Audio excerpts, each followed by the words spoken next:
Hello, Bojo, everyone. How are you all today? Welcome to Enabling Small Businesses During and Post-COVID Digital Era, organized by India-Canada Consortium. We will listen to a few distinguished panelists and guests today who will share their expertise on challenges of small businesses during and post-COVID, digital transformation, its know-how and importance.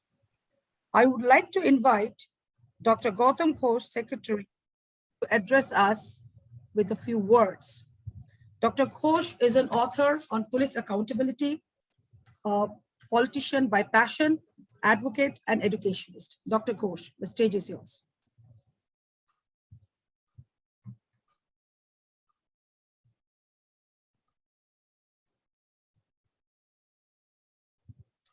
Unmute. We cannot hear. He's mute. Yeah, good. Oh, yeah. Namaskar. Namaskar from India. Hello to everyone.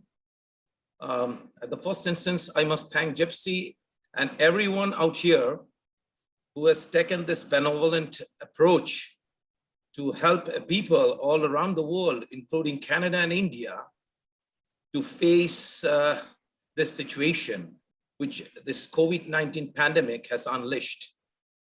There is an extensive damage all around. Millions of people, companies, medium-sized, small-sized companies and organizations are winding up. In fact, today morning, I stumbled upon a post in the Facebook where I saw a person in Ottawa was trying to sell off his coffee machine for $1. It's pathetic. It's too painful to see all this. This wonderful event, I think, will reach far and wide, and it will try to help the business, the employees, the employers, the people who are connected with the business, and everyone. I thank Gypsy and everyone out here for this wonderful event. Thank you once more. Thank you. Thank you, Dr. Ghosh. Thank you very much. So we move on and welcome Sam Seema Balesar Saran as our moderator of the small business panel session today.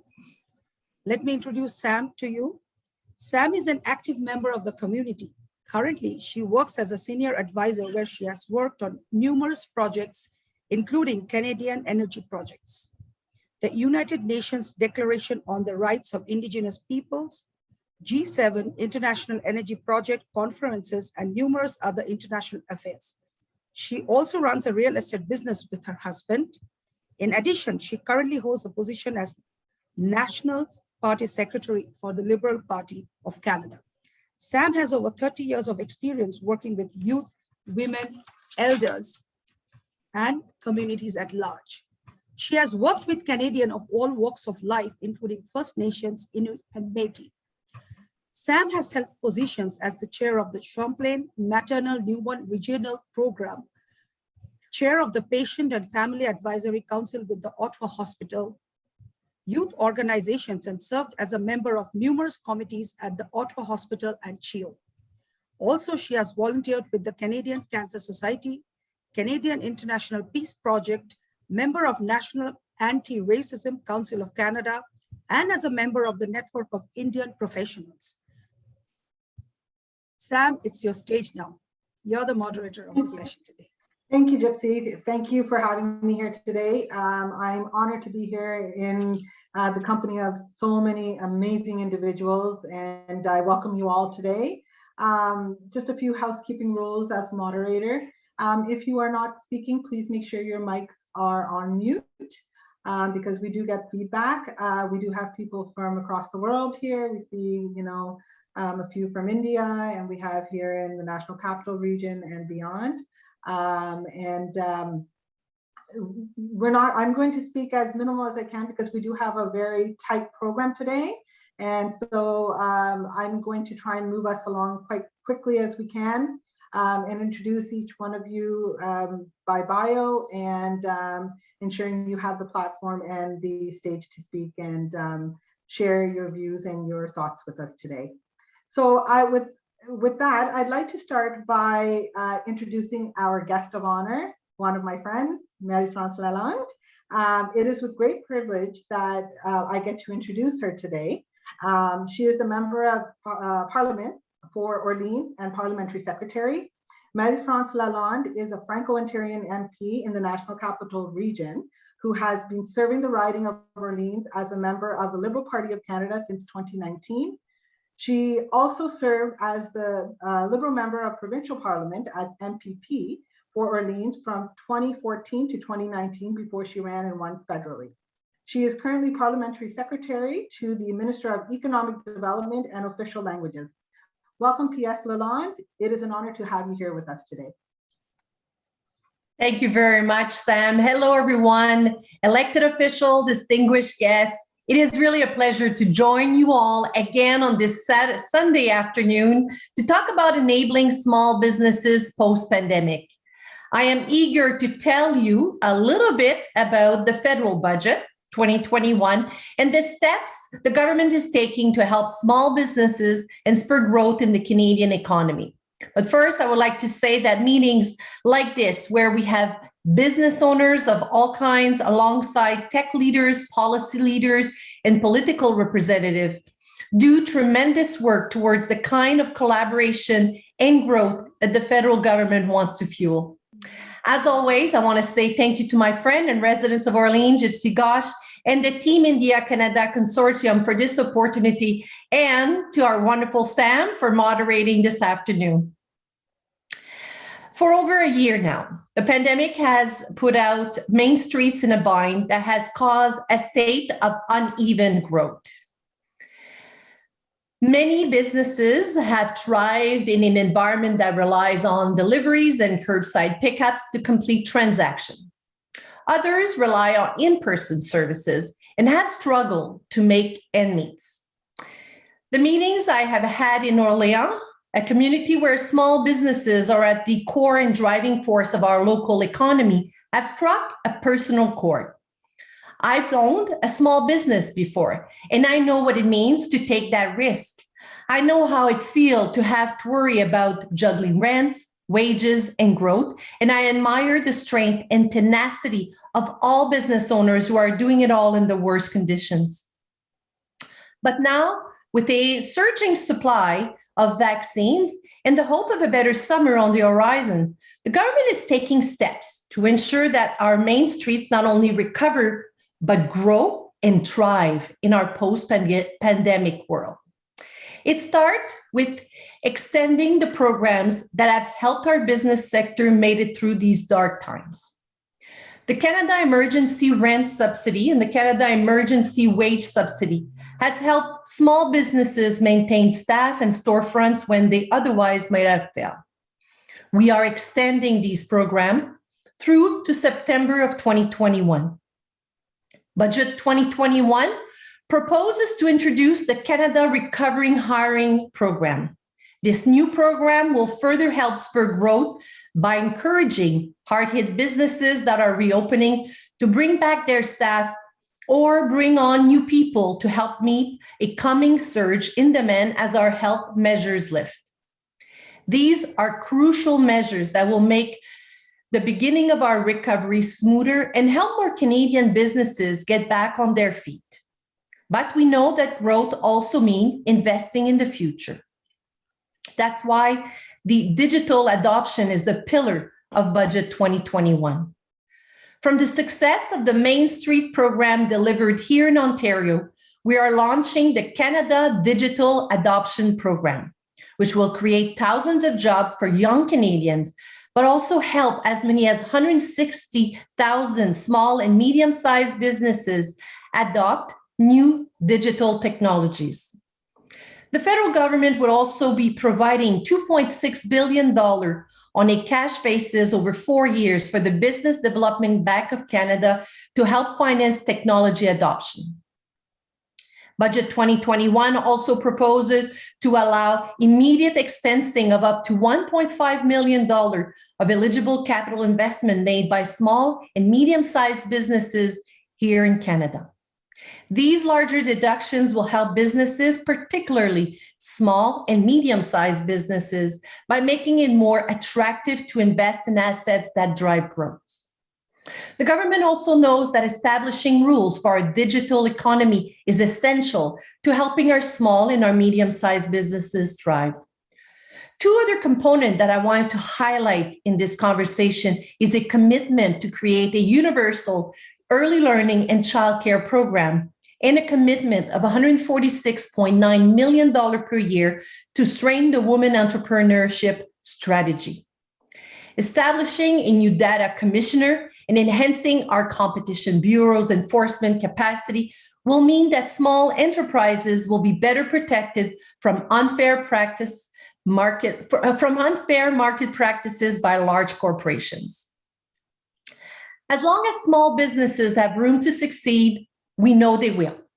From restaurants to realtors and everything in between, small businesses form the backbone of Canada's economy. Through this forward-thinking plan for responsible investment in small enterprises and technology, together we will be able to build a stronger and prosperous future. I want to say thank you again. And out of a 700-page document, this is my 5 minutes window. So happy to have further conversation if there's questions. Merci. Thank you, Marie-France. Does anybody have any questions?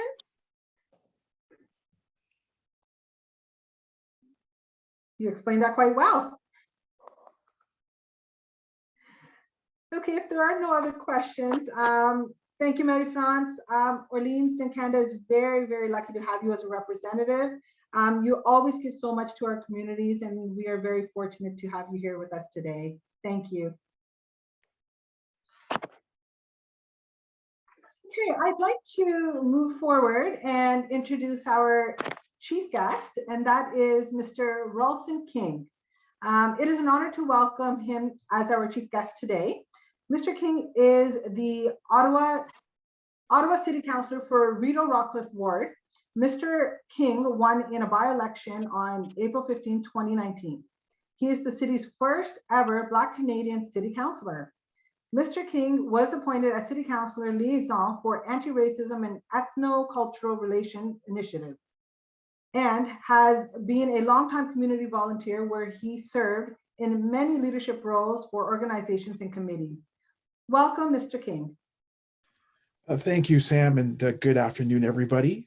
As you noted, I'm Ralston King, Ottawa City Councillor for Rideau-Rockcliffe, and I want to really thank the India-Canada Consortium, especially community leaders, Mrs. and Dr. Gosh, for the invitation to participate in this panel.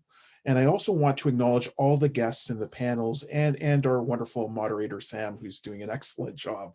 But before I describe some of the actions that the city has been taking to address the challenging economic conditions caused by COVID-19, I would really like to acknowledge the challenge that the pandemic is creating in India, where cases, I understand, have now surpassed 18 million, and where daily death figures have reached nearly 3,500 people a day.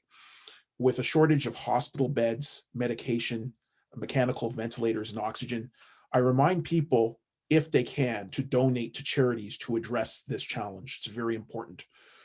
Charities such as Care India and the Red Cross are accepting monetary donations, and I would encourage, especially being the council liaison for anti-racism and ethnocultural relations, I would encourage all Ottawans to really consider donating if they can.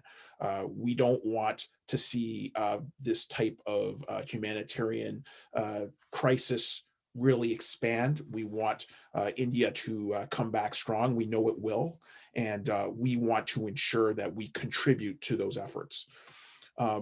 So we know that these are very challenging times, and the city is coming together to find ways to support Ottawa's small businesses, restaurants, tourism operations, and special events, as well as their employees, who are all hurting deeply as a result of the pandemic.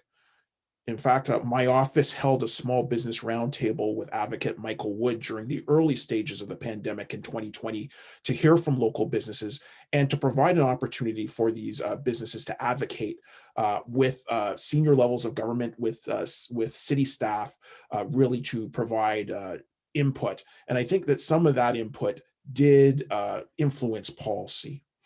I was also happy to add a direction very recently at council to enhance social procurement opportunities around our COVID-19 recovery efforts at the city, which would specifically benefit racialized, Indigenous, and people of color. So I think it's important to recognize that different levels of governments do different things. Senior levels of government are the levels of government where businesses would probably access grants and contributions and services. Not so much with the municipal government, but the municipal government is a big buyer of services. In fact, our city spends over $1 billion in contracts, and so it is important for minority-owned businesses to have opportunities to access those contracts.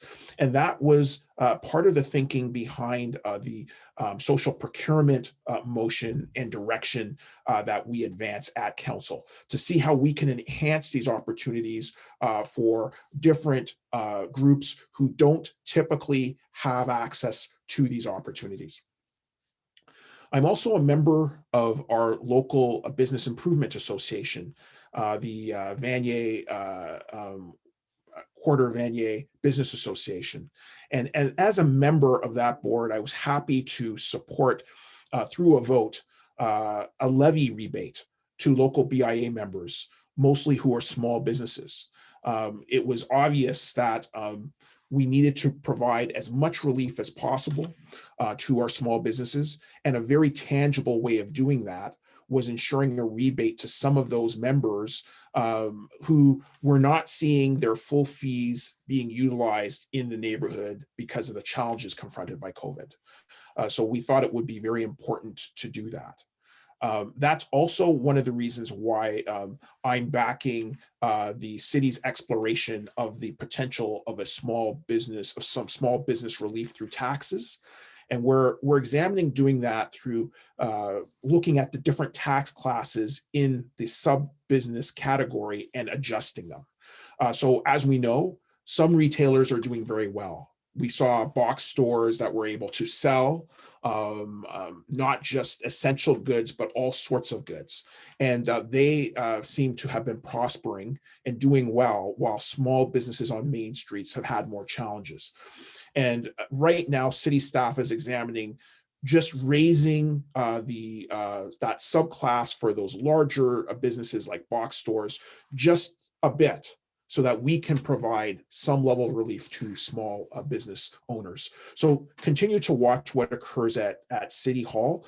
We are going to continue to make movements towards tax relief for small business. And I can say that we've taken an extensive number of actions. I'm not going to outline all of them, but I'm going to outline some of them at the city. So as you might be aware, the city did create an economic partners task force, and that was created by Mayor Jim Watson and is composed of leaders of the business community. And the task force will advise city staff on how the city can help the business community as the pandemic evolves. We also introduced in 2020 different municipal tax measures.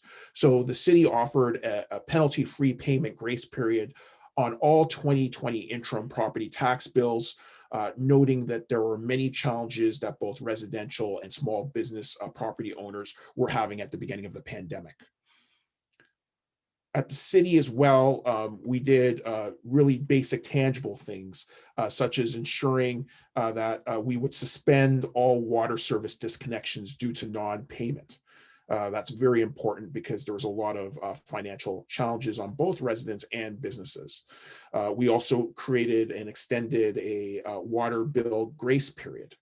And we also ensured that we made people aware of property tax and water utility deferment programs that we have for low-income seniors and persons with disabilities. We also had a grace period for corporate accounts receivable invoices. And we we did very tangible things because we're the level of government that is delivering specific services that most people interface with every day.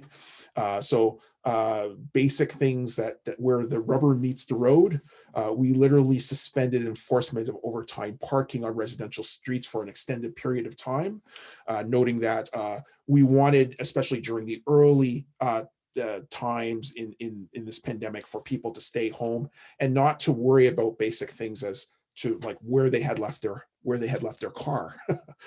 We also looked at the suspension of particular building inspections, especially around personal dwellings, long-term care facilities, hospitals, daycares, and facilities. We extended license renewal periods. We adjusted rental adjustments for businesses that rented space within city facilities. And on the social front, we ensured that we had extra supports for individuals experiencing homelessness, as well as establishing a human needs task force that looked at expanding investments in social services. Through those mechanisms in my own ward, we were able to secure $75,000 of extra funding that went into social services, especially food insecurity, ensuring that we enhanced food banks within my ward, especially within my ward, since we have some of the highest food bank use, unfortunately, in the city. The other key thing that I would like to point out is that we worked hand in hand with the community, and this is where I was very gratified. And this is a very tangible thing that I think that we did for community members, was worked with community associations to raise money for charity. And that money was for the food bank. So we raised $73,000 primarily for food security. But what we did was inventive in our neighborhood. And I hope that this actually spreads across the city. So we raised that money, but we spent that money at local businesses, the local bakery, other food providers. And those dollars went directly into those businesses that were hurting. And that money, as example, the bread that was purchased went directly to the food bank. So we set up a program where we ensured that small businesses prospered and that the most needy in our community also obtained resources. So I'm very proud of that. As this is a discussion around digital technologies, I want to also note that Invest Ottawa, our economic development arm, participated in a project that allows for storefronts to move digitally online.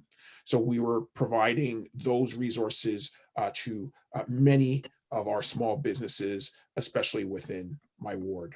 So I'll just note that the city has been doing within its scope of jurisdiction a tremendous amount of work to support small businesses, and we won't stop. We'll continue to really support those businesses that have been hurting, to ensure that when we do get to the other side of this pandemic, the economic recovery will be swift and will be massively impactful and beneficial to both our residents and the economy as well. So I'd like to thank you for inviting me here today, and thank you for the work that you're doing as well to promote small business. It's much appreciated. Thank you, Ralston. That was really informative. I think one thing people don't realize is that city councilors are grassroots.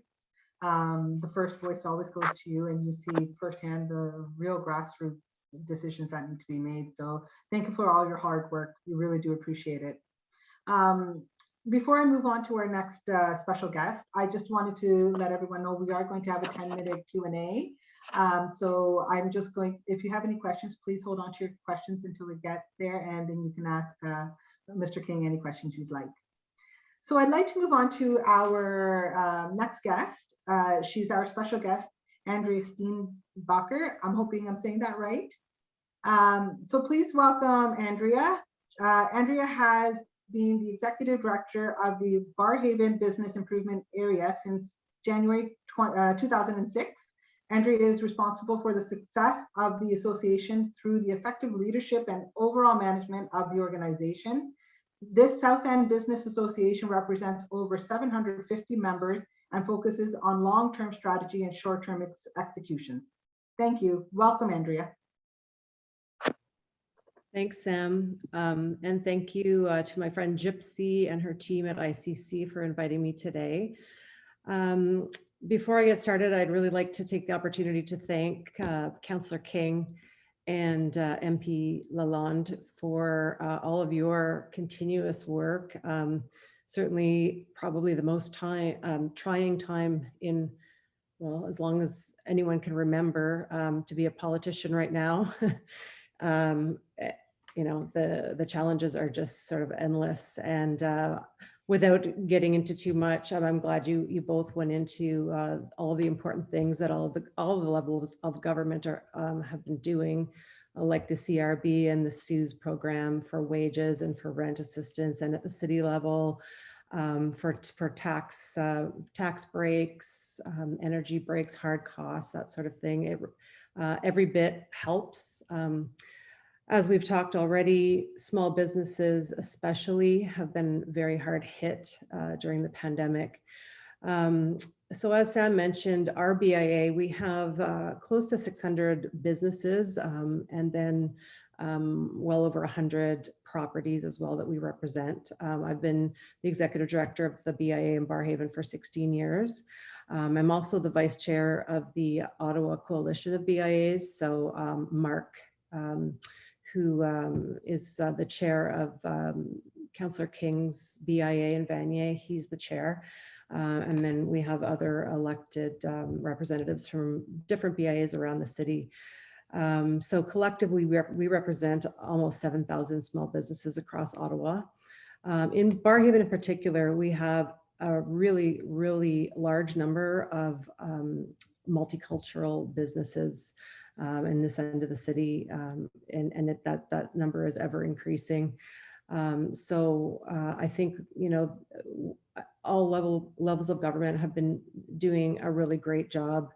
Of course, it's not perfect, but I mean, this is a worldwide pandemic. And as we've heard, you know, in India, especially right now, it's just, you know, we're not sort of out of the woods yet. I did get my vaccine last week, so yay, my first dose. I'm very happy about that.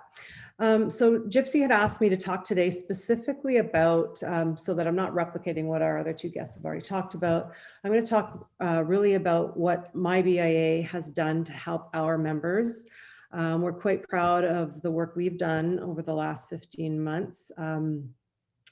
And a lot of the things that we've done so with the intention of them being really easily replicable in other BIAs across the city and across the province. I also on the advocacy committee for the Ontario BIA Association. So we've shared a lot of our work in Barrhaven across the province, actually.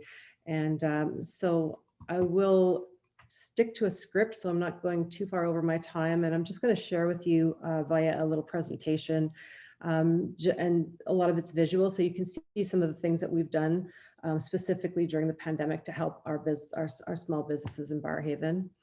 And I know you've given me the share screen, so I'm going to pull this up.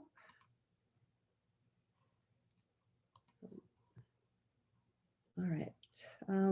Sam, can you see, is my screen being shared? Okay, excellent. So right away, we obviously had to really pivot quickly to delivering all of our programs and services to our members via Zoom, email, social media. So everything pivoted really quickly to a full digital service package when the pandemic hit. So membership engagement was extremely important, obviously, more important than at any other time in the last 16 years since the BIA was formed. And we saw active engagement from over 70% of our members, which is actually a huge amount of engagement compared to just sort of more prosperous normal times. So we became really quickly the source of information, providing our membership with tools to keep themselves updated.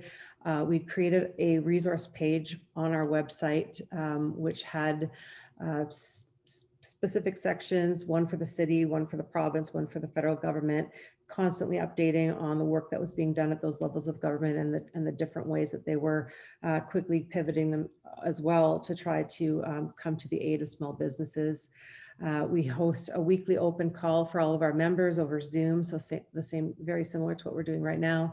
And we also provide, in the beginning, we provided daily emails to everybody because things were changing so quickly and everything was so unknown. We've now gone to a weekly update email, and we created a portal specifically for PPE to assist people, especially in the beginning when we first reopened, because again, it was something very new to a lot of different businesses.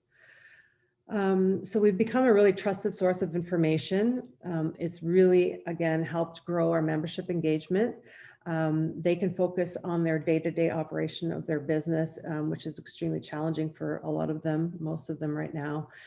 So they know that they can just sort of go to one spot and have access to all of the different levels of government information and services and programs. So this is just an example of the weekly email that we send out. The first one was actually Friday, March 13th, and we are still going strong as we sort of navigate through the rest of the pandemic and hopefully out of it sooner than later. We're obviously very hopeful with vaccines coming in all of the time, that we're sort of closer to the end than we are at the beginning right now. So we've sent over 194 emails just in 2020 to our membership. Again, really important to keep them informed all of the time.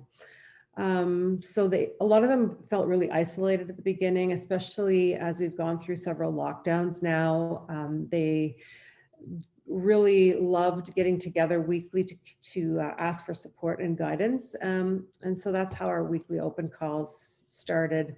At the beginning, they were very, very data focused and information focused. Now, there's a lot of mental health support that happens. We provide them with links to a lot of different resources and tools, but even just having each other to sort of lean on and talk about how they're feeling, I think has really helped them with not feeling so isolated during the pandemic.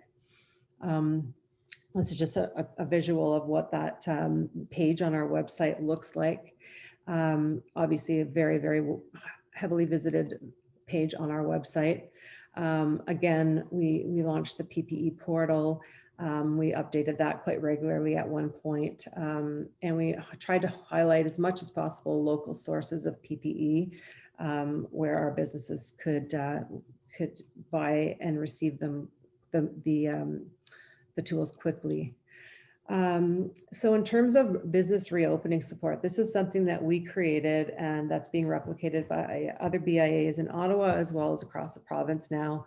And this we came up with, was last summer, I believe, after the first sort of major lockdown that we had. So a bunch of tools to help businesses and also to educate the public and the customers about, what businesses were doing to make sure that they were providing a safe spot for people to come. Obviously, a lot of concern and hesitation to get back and to get back to visiting businesses. So we created these reopening toolkits with a variety of signage. We also developed a Shop Safely in Barrhaven branding campaign. We did video profiles on various businesses that talked about how different businesses in different industries were keeping customers safe. We launched social media campaigns to support all aspects of the initiative. And then we updated our business directory so to really make it user-friendly and really promote additional promotion opportunities for all of our members. So the business reopening kit. So we produced 2 of them the first time. And of course, they were all free to anyone that wanted one. The graphic on the right shows you some of the contents of that kit. So signage, floor decals, which were actually the most popular part. We were consistently replenishing the stock of those, which tells people can measure out 2 meters apart, so people know where to stand if you're waiting in line for the cash or waiting to get even into the business. A lot of other printables, like you can see, storefront signage, and it just it really visually represented unity on the part of the business community, and reiterated their commitment to keeping customers safe through the pandemic. So we've had a lot of requests for updating these kits. This is sort of just a closer version of the little individual components. And again, a lot of other BIAs are now starting to take the tools and then just rebrand them with their own branding, their own logo and their own branding. So we actually just did another print round, and just this weekend finished delivering the rest of the refresh of the kits to businesses. These are just some pictures of them in use in various storefronts, counters, the floors in our different businesses across Barrhaven. So the shop safely in MyBarrhaven added, so that again, encouraging the community to come out and visit local businesses when it was safe to do so, and just sort of letting them know that safety is top of mind for all of the business owners and their staff. So we use the same branding through signage, social media, and whatnot. That's an example of one of our signs that are around the community. And on the right, just a couple of images we created for different social media campaigns. We also, through Invest Ottawa, Councillor King talked about the Digital Main Street program. And so these are just some examples of the businesses that use part of that resource to create business profiles. We did an ad campaign which featured in part some of these videos, and we reached up to 75,000 people during that one campaign. So quite impactful for the local businesses here. Again, the social media, some examples of our social media efforts at the bottom. Again, we're sharing these with a lot of different BIAs across the province to help others quickly adopt some of these tools. Online, as we talked about, is extremely important as we continuously sort of go through different phases of lockdown and restricted access to local businesses. So helping them by sharing their social media posts and promotions is something else we do quite a lot. And then we also started a What's Open page back last summer, just to let people know what was open, what wasn't open, because there's quite a lot of confusion going in and out of various, as you're, I'm sure, familiar with, the different colored framework zones within the provincial reopening framework. So for a long time we were, in yellow, and then we moved to red, unfortunately, and now the whole province is locked down again. But really trying to let people know what was open, what was not open, and also, again, just constantly trying to share the image of safety and what businesses. So this is an example of one of our hair salons. Both the client and the business owner have masks on, and trying to reinstill consumer confidence in our businesses. We do have a directory, as I mentioned, and we're really adding to that with a lot of visual information, a lot of promotional information for each of our businesses, so they can pivot to selling goods and services online, as we go through various stages of opening and closing, so that they can still service their customer base via delivery and curbside pickup. So I just provided a link to our, to our directory.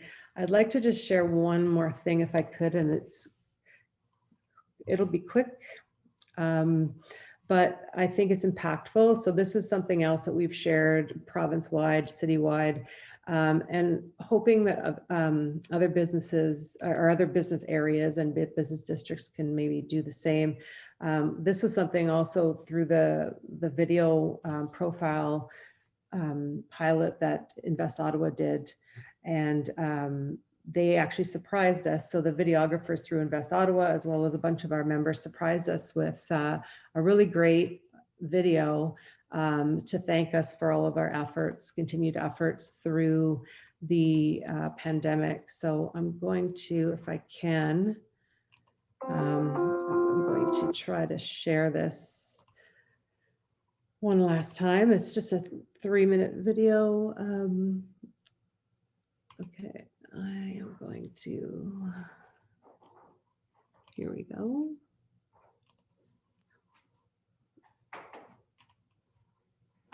I hope this. We are so grateful for the Barrhaven BIA. They're like the backbone for us, hidden behind the scenes. They've been with me the whole way.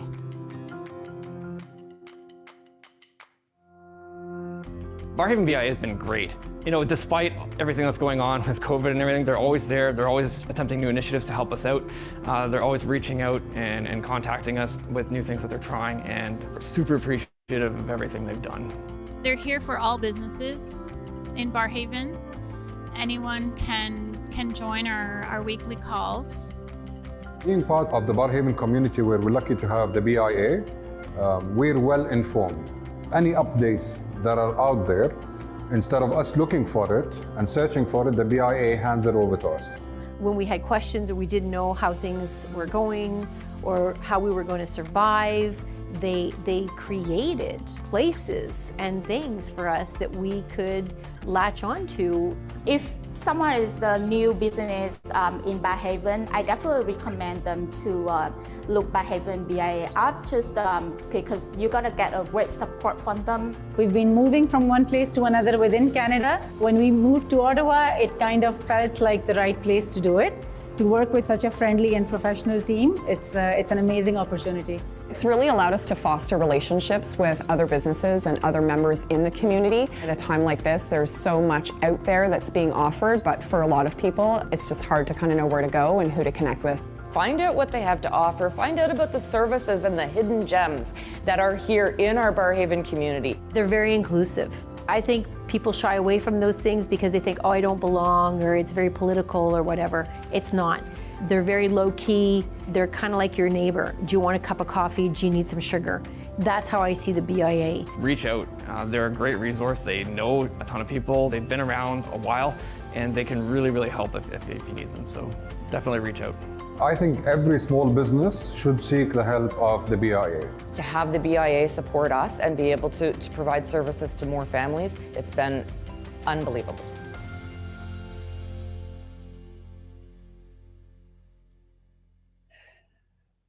Oh, I hope you could all hear that. Yeah.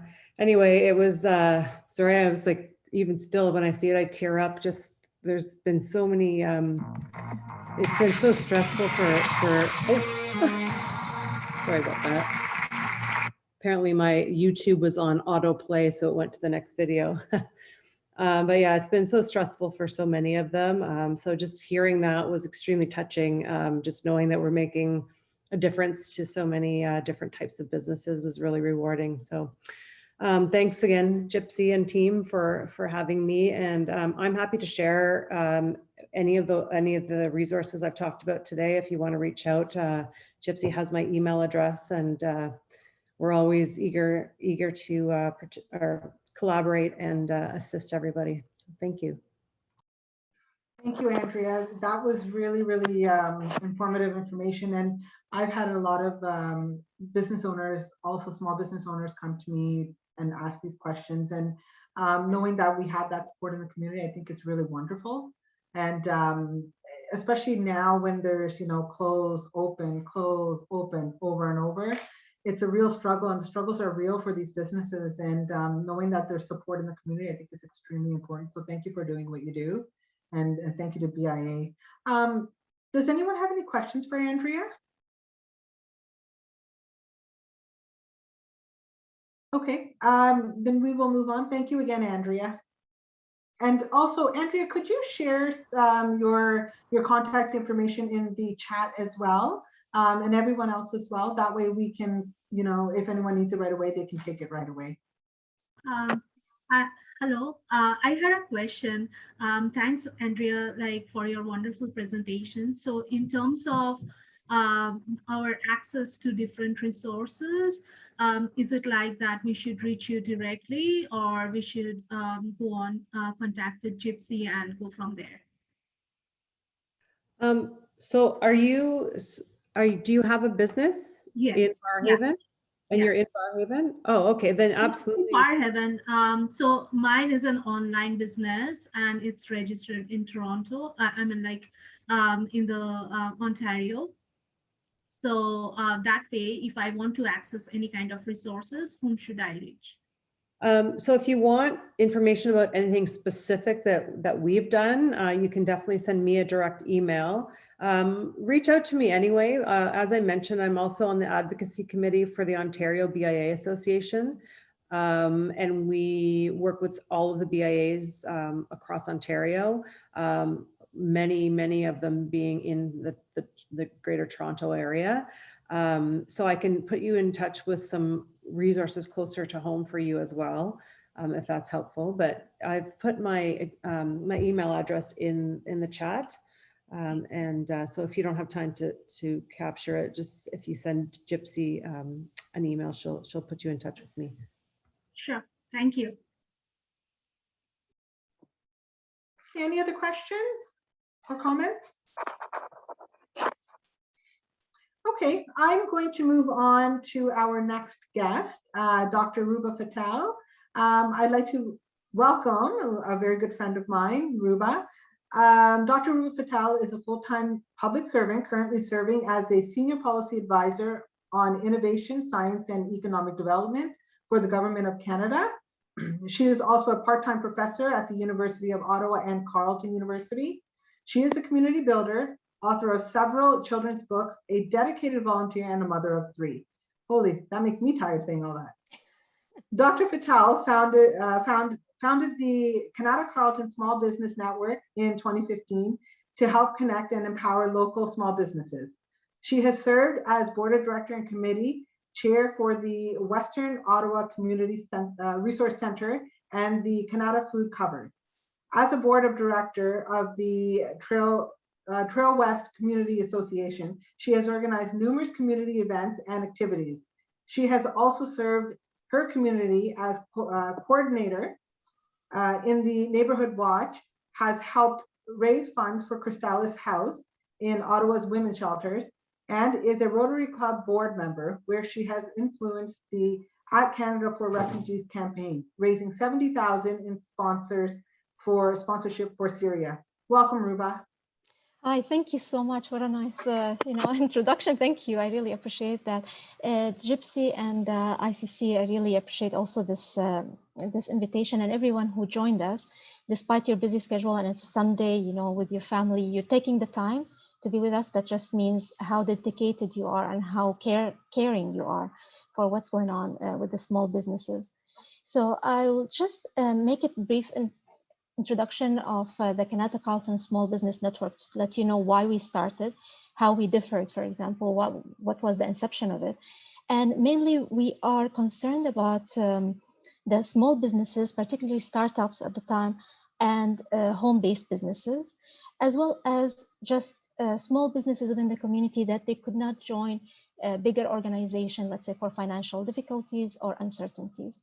So our objective was threefold, mainly to connect, but to connect them to each other, to connect them to the community, and to connect them to valuable resources that wasn't trickling down to our west end of Ottawa for the small businesses.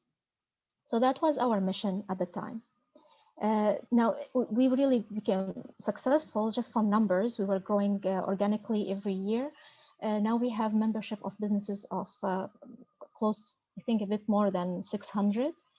We're serving them in different ways. For example, we had webinars that were held in a flexible time for them that they can join us with expert speakers on different topics. But also we had our signature event. Every year we had an annual fair.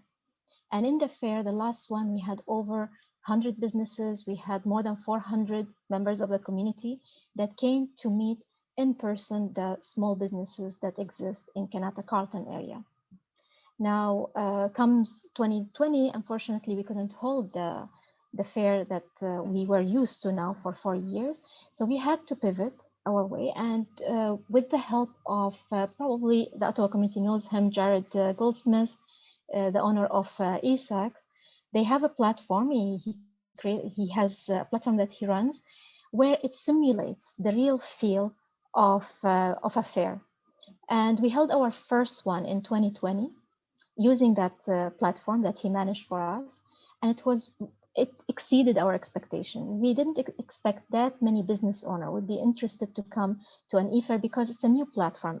They don't understand how it would work. How would you interact with each member of the community who want to ask questions about your product and services? We took a chance, and it proved to be successful that we are running another one this year. So everyone is welcome and invited to join us. May 27, Ottawa time, it's going to be from 7 p.m. until 8:30 p.m. using, again, ESAX platform. And the idea is that the small businesses will have the same real feel of a fair because we want to keep them connected. Now, why I'm coming to this point, why connection is very important, and I think my friend here, Andrea, from the BIA, we haven't, it's really a pleasure to meet you today. We wanted to keep them connected because we felt it was so important for their mental health as well to stay connected. They were losing, some of them were losing hope, some of them were losing their aspiration, their way, and they all told us. So we ran few surveys after that e-fair. And from the surveys that we gathered, they all expressed an interest in connecting again and keeping in touch because that they felt mentally for them that was helpful. The other thing that was they really expressed is that the uncertainty, of course, it's creating for them some anxiety and some mental health issues because they don't know what's going to happen from day to day. But I want to also emphasize that it's not always negative, the messages that we heard. Some of the businesses in our communities, and our community businesses like the 600 are also multicultural and diverse. Some of them were in digital, some were not, but they quickly pivoted as well to adopt delivery methods, to change their mechanism of operation, to for example, also change to digital and adopt digital. So I really thank the MP when she mentioned the big budget of 700 pages, which I had to read part of my job. But the other part is that there is a lot of funding coming up in this budget for digital adoption. So that will help more businesses to get where they want to be. That's the first thing. And also there are lots of funding coming to the BDC, which will also help them to get the loans that they want to start and launch new businesses. But beside that, there are some businesses that are thriving very well. So let's say the ones that started digitally, they are succeeding, they're accelerating, they're doing very well. We have businesses that are, for example, in retail, not retail, excuse me, realtors business, for example, is doing very well. If you're in construction, it's very good, but we are hearing some messages. So I want to share with you some of the messages, anecdotal evidence, let's say, that we are gathering from the small business community. Mainly, we would say that the hardest hit industries are in the tourism, in the culture, and in the HoReCa, in restaurant businesses. However, some are doing either pivoted and they're doing very well by adapting to new technologies or adapting their mechanism. Some are finding different ways to reach the consumers that they need to sustain. And some other businesses are now becoming completely digital, and that had opened for them big markets. So the markets that were, for example, let's say just limited locally, now they can reach broader demographic, whether it's Ottawa, whether it's even like the whole province or beyond. So it's not all negative. What we are finding some businesses now are confronting challenges with is supply chains. Even those who have contracts to provide services, like let's say in the construction business, they are facing some challenges when it comes to supply chains. And that's one thing to a question mark to look forward to see what will happen once, once everyone is vaccinated, once business open up again, if the supply chain will pick up. Some other businesses are telling us that they're doing very well in finance, for example. Lots of people, because of COVID, are buying insurance. So the insurance business has been thriving. Many of the financial advisors have been doing very well during the past period of more than a year now. Who else? Now, one of the ones that people are definitely looking still forward to having open is retail. There is value in retail. The feeling and the touch of material that you will have, we don't yet have maybe the technology to have the same sense of things when it comes to virtual world. So that's still a business that will be needed and will be in demand. All this to say that I'm hopeful. I'm hopeful since they were able, the businesses are very strong, people are strong and resilient. And if they were able to sustain during this tough period of the pandemic, and some of them even excel, I don't see why not after. As long as now they have actually found different ways, even different ways to reach their consumers digitally and beyond, and their mechanism have changed and adapted. So I'll just leave you with this message of I'm hopeful. So this message of hope that things will pick up for them, and we'll see a vibrant Ottawa and a vibrant community again. Thank you.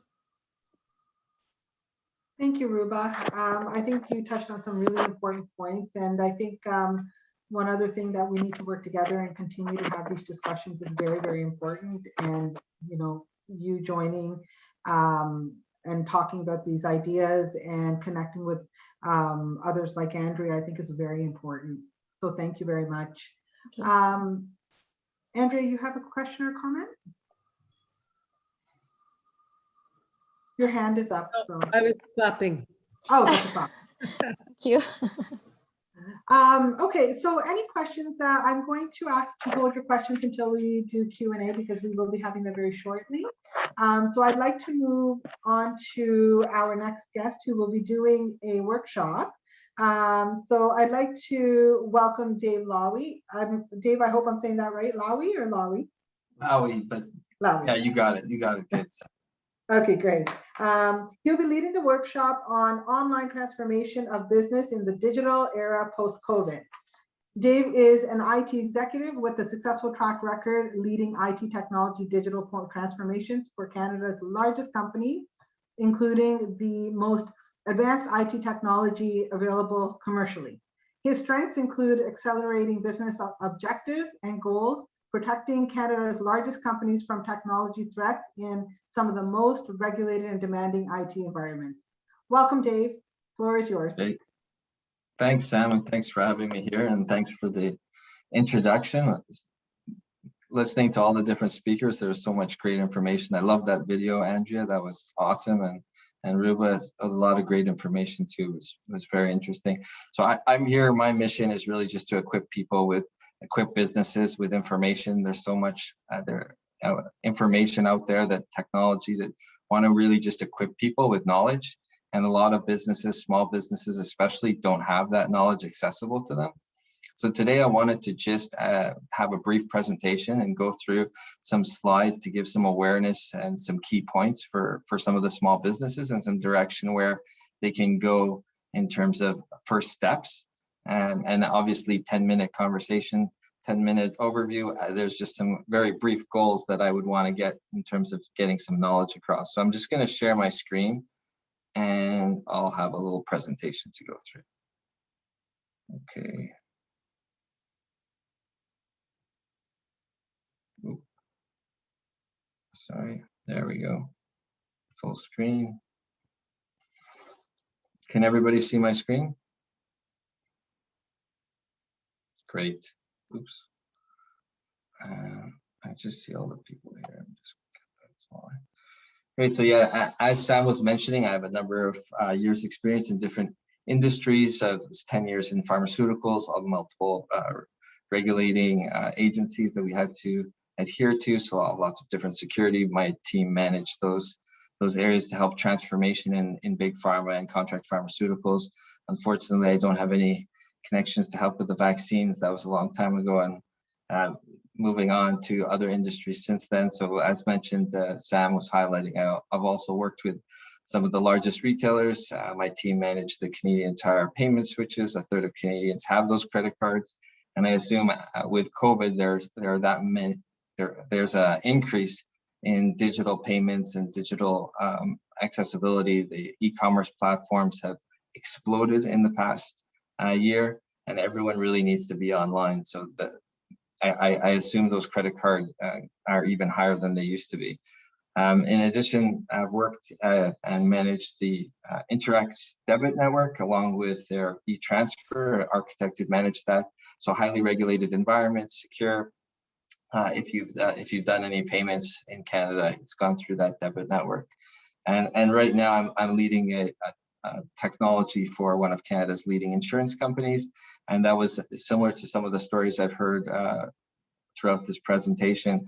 Just mobilizing the team last year, getting everybody to work from home, making sure that we had a digital experience end to end so people could buy that insurance was critical. Ruba, right on, a lot of the areas, including life insurance, have increased as long as you had that digital presence. It was accessible. You had an end-to-end consumer experience. You were able to increase your sales. And that's some of the things I just wanted to point people in the right direction in terms of what they can do to go online and enable their small business. I also have a company called Quantum Smart, and that positions companies to be safe, secure, and prepared in the digital world. So some of the information, like I was saying, our mission is really to provide information and insight to the small businesses where a lot of that insight is not accessible. How to secure your business, how to go online, making sure that your digital assets are secure. So I'll jump right into the presentation and a few different things I wanted to really talk over today. So my intention today is really just to help you understand what can be used to get you online with your business, the basics to just get you started, and also to help you understand cybersecurity basics and how to protect yourself in the virtual world. So one of the things that's really important is to have a common communication mechanism.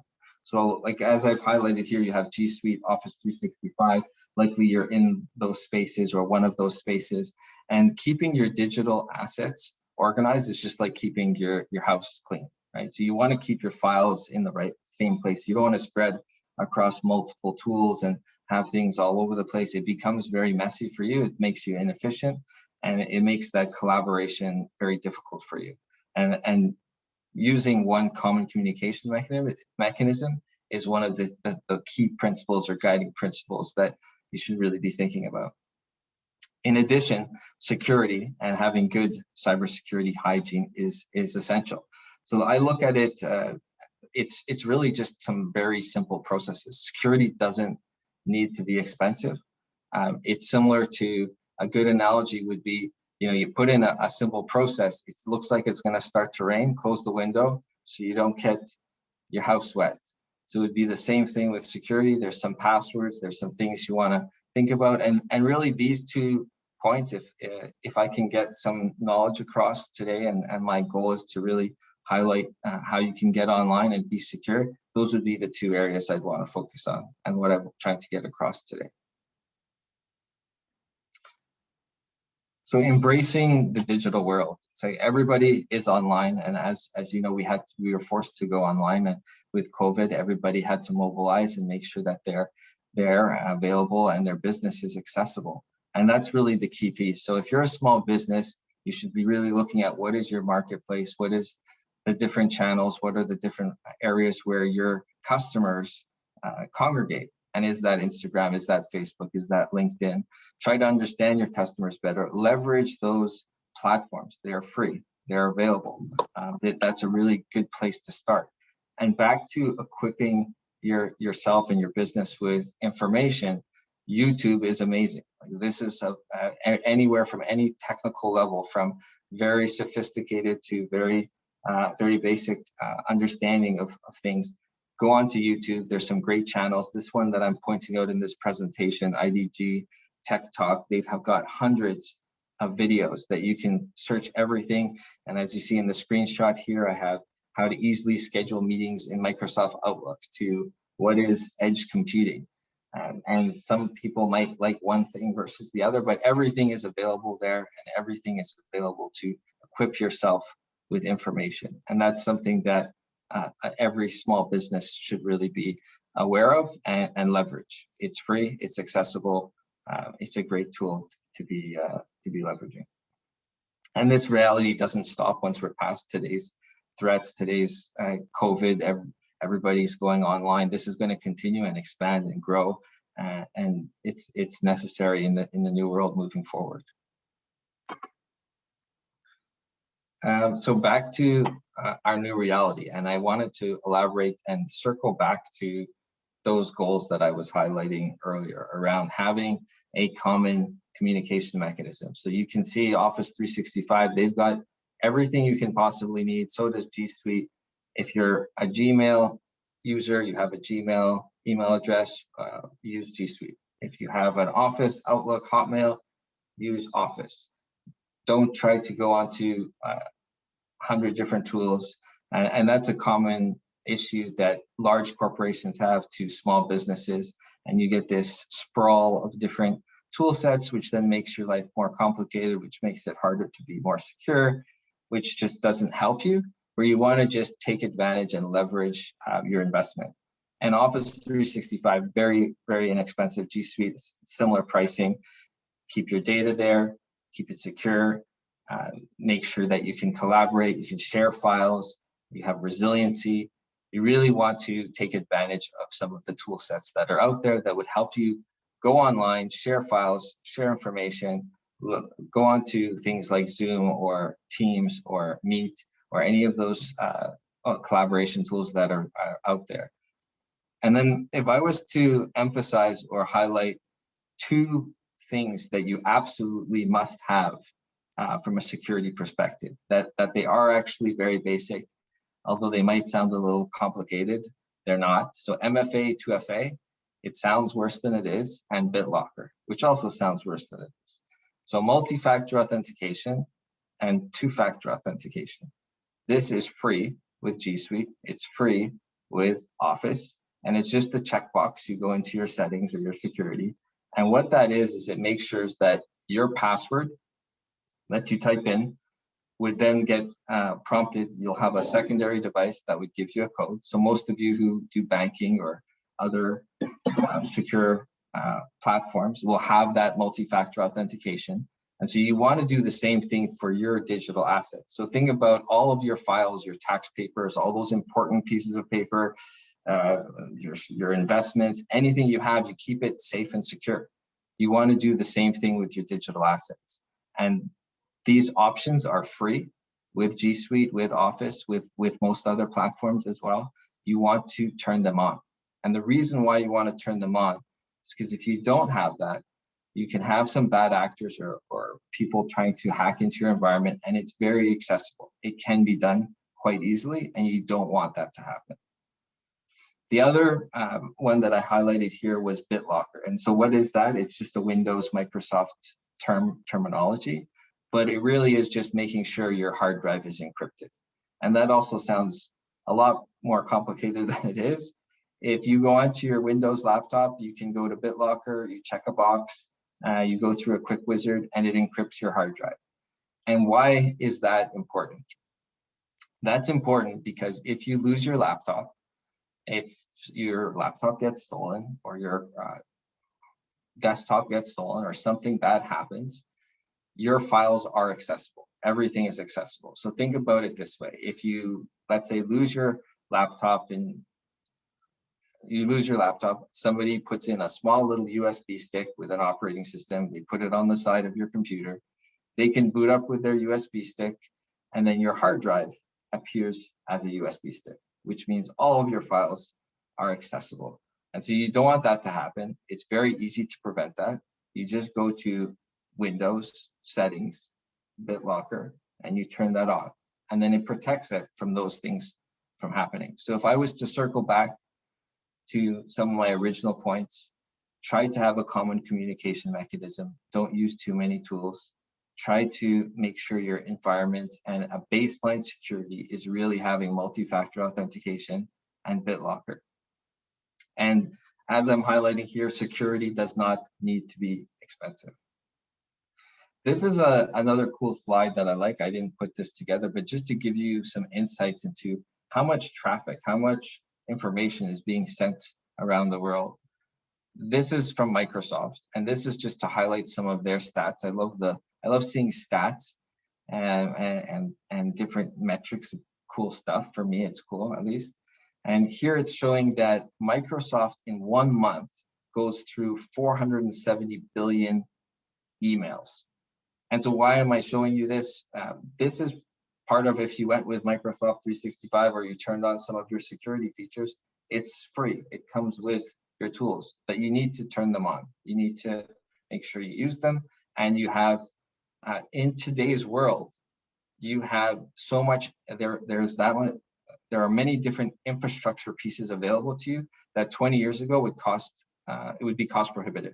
So nowadays you can go to the cloud, you can go to all of these other advanced places that I don't want to go into at this presentation, and it's a longer conversation, but there are so many different things accessible to you today.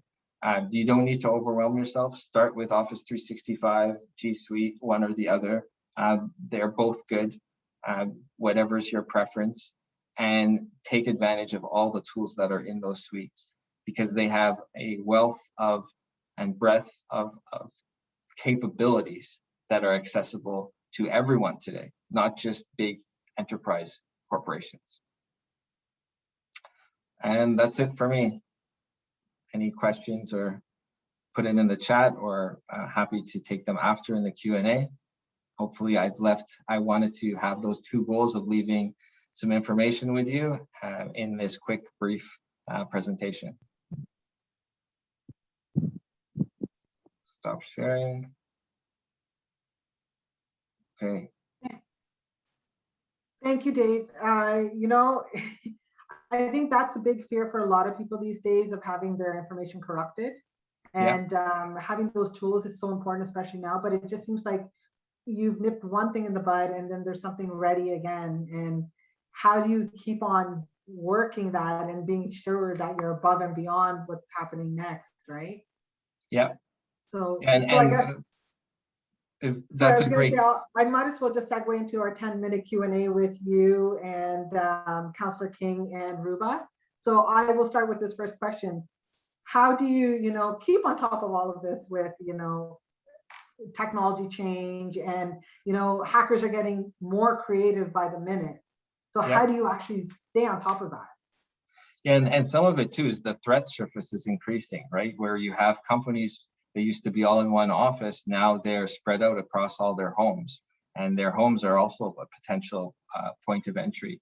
And so really to keep on top of it for, there's obviously the YouTubes and things like that, but everybody has a business to run and they're not going to be technology experts. And that's where you want to take advantage, back to what I was saying, buy a suite, turn on as many features as you can, get some guidance, and allow Microsoft or Google to keep things up to date. So Defender comes with Microsoft, that protects your environment. There's advanced threat protection that every business has with their Office 365 subscription. Most of them don't turn them on. Most of the customers or businesses that I've encountered, they subscribe for Office 365, they turn on email, they use SharePoint, they use Teams, but they don't go in the background and it's just a couple of checkboxes. Turn on your malware, turn on your advanced threat protection. There's a number of different places that you enable the MFA. It doesn't come enabled by default, right? It's there, it's free, it's accessible, and it will protect you. And it's back to, like, it's a simple analogy. If you keep your window open and it rains, your floor is going to be wet. You're going to learn your lesson for next time. You might have ruined your carpet. You don't want to do the same thing with your digital crown jewels, is what the technology people call it, right? You lose all your assets, It's scary. Right. Okay, so with that, I'm going to officially open up the floor for a 10-minute Q&A with David, Ruba, and Councillor King. So do we have other questions that we'd like to ask our panelists?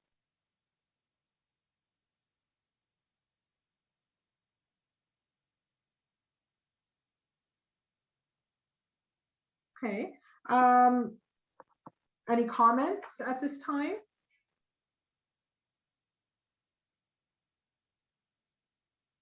Okay, well, let's move on to our next guest, but thank you for all of you for being here today and giving us this really important information. Please connect with, our leaders who are here today, and Ruba, Andrea, David, Councillor, and Marie-France. I really appreciate the work you put into all of this and what you do for our communities and to ensure we're safe and we're informed and we're helped. So with that, I'd like to move forward with our next speaker, and I'd like to introduce and welcome Mandeep Basra as our guest panelist representing the real estate sector. Mandeep is a new age real estate agent in Ottawa. Real estate is not just a profession, but also his passion. He provides the finest services, which include thorough analysis, property evaluation, market comparison, and negotiation. Mandeep has lived in 2 countries and speaks 3 languages. He enjoys Bhangra, sports, and travel. He has earned a master's degree in engineering from McMaster University in Hamilton and is a graduate of Guru Nanak Dev University in Amritsar, India. He has a background of being a team lead in the information technology field and has an excellent understanding of technological advancements within the real estate industry. Mandeep works with his father as a team. Their brilliant guidance has established a domain of their clients' trust. Welcome, Mandeep. Thanks, Sam. My name is Mandeep. As Sam mentioned, I run my business, real estate business, with my dad as a team. And I'm a resident of Canada since about 9 years. So I've been actually involved in terms of business and also in the social aspect as well in Ottawa. And thanks, Gypsy, for giving me the opportunity to be part of this amazing panel. I'll touch base on a couple of points. I'll touch base, on top of my business, how we are running, how things have changed, also how the day-to-day activities have changed for me and also for my clients, and also how we are involved in some of the social activities for giving back to the community. As we all know, the real estate industry has been booming in this pandemic time as well. It's not always the best thing because it also comes with a lot of challenges, especially for the buyers or the first-time buyers, if you talk about, because they have been struggling to keep up with the prices, and everybody needs a home. And I meet a lot of first-time buyers who have been living in the condo buildings or rental places for so long, and with this pandemic and back-to-back, we have lockdowns coming in. So definitely everybody wants to move into their own place where they are safe with their families.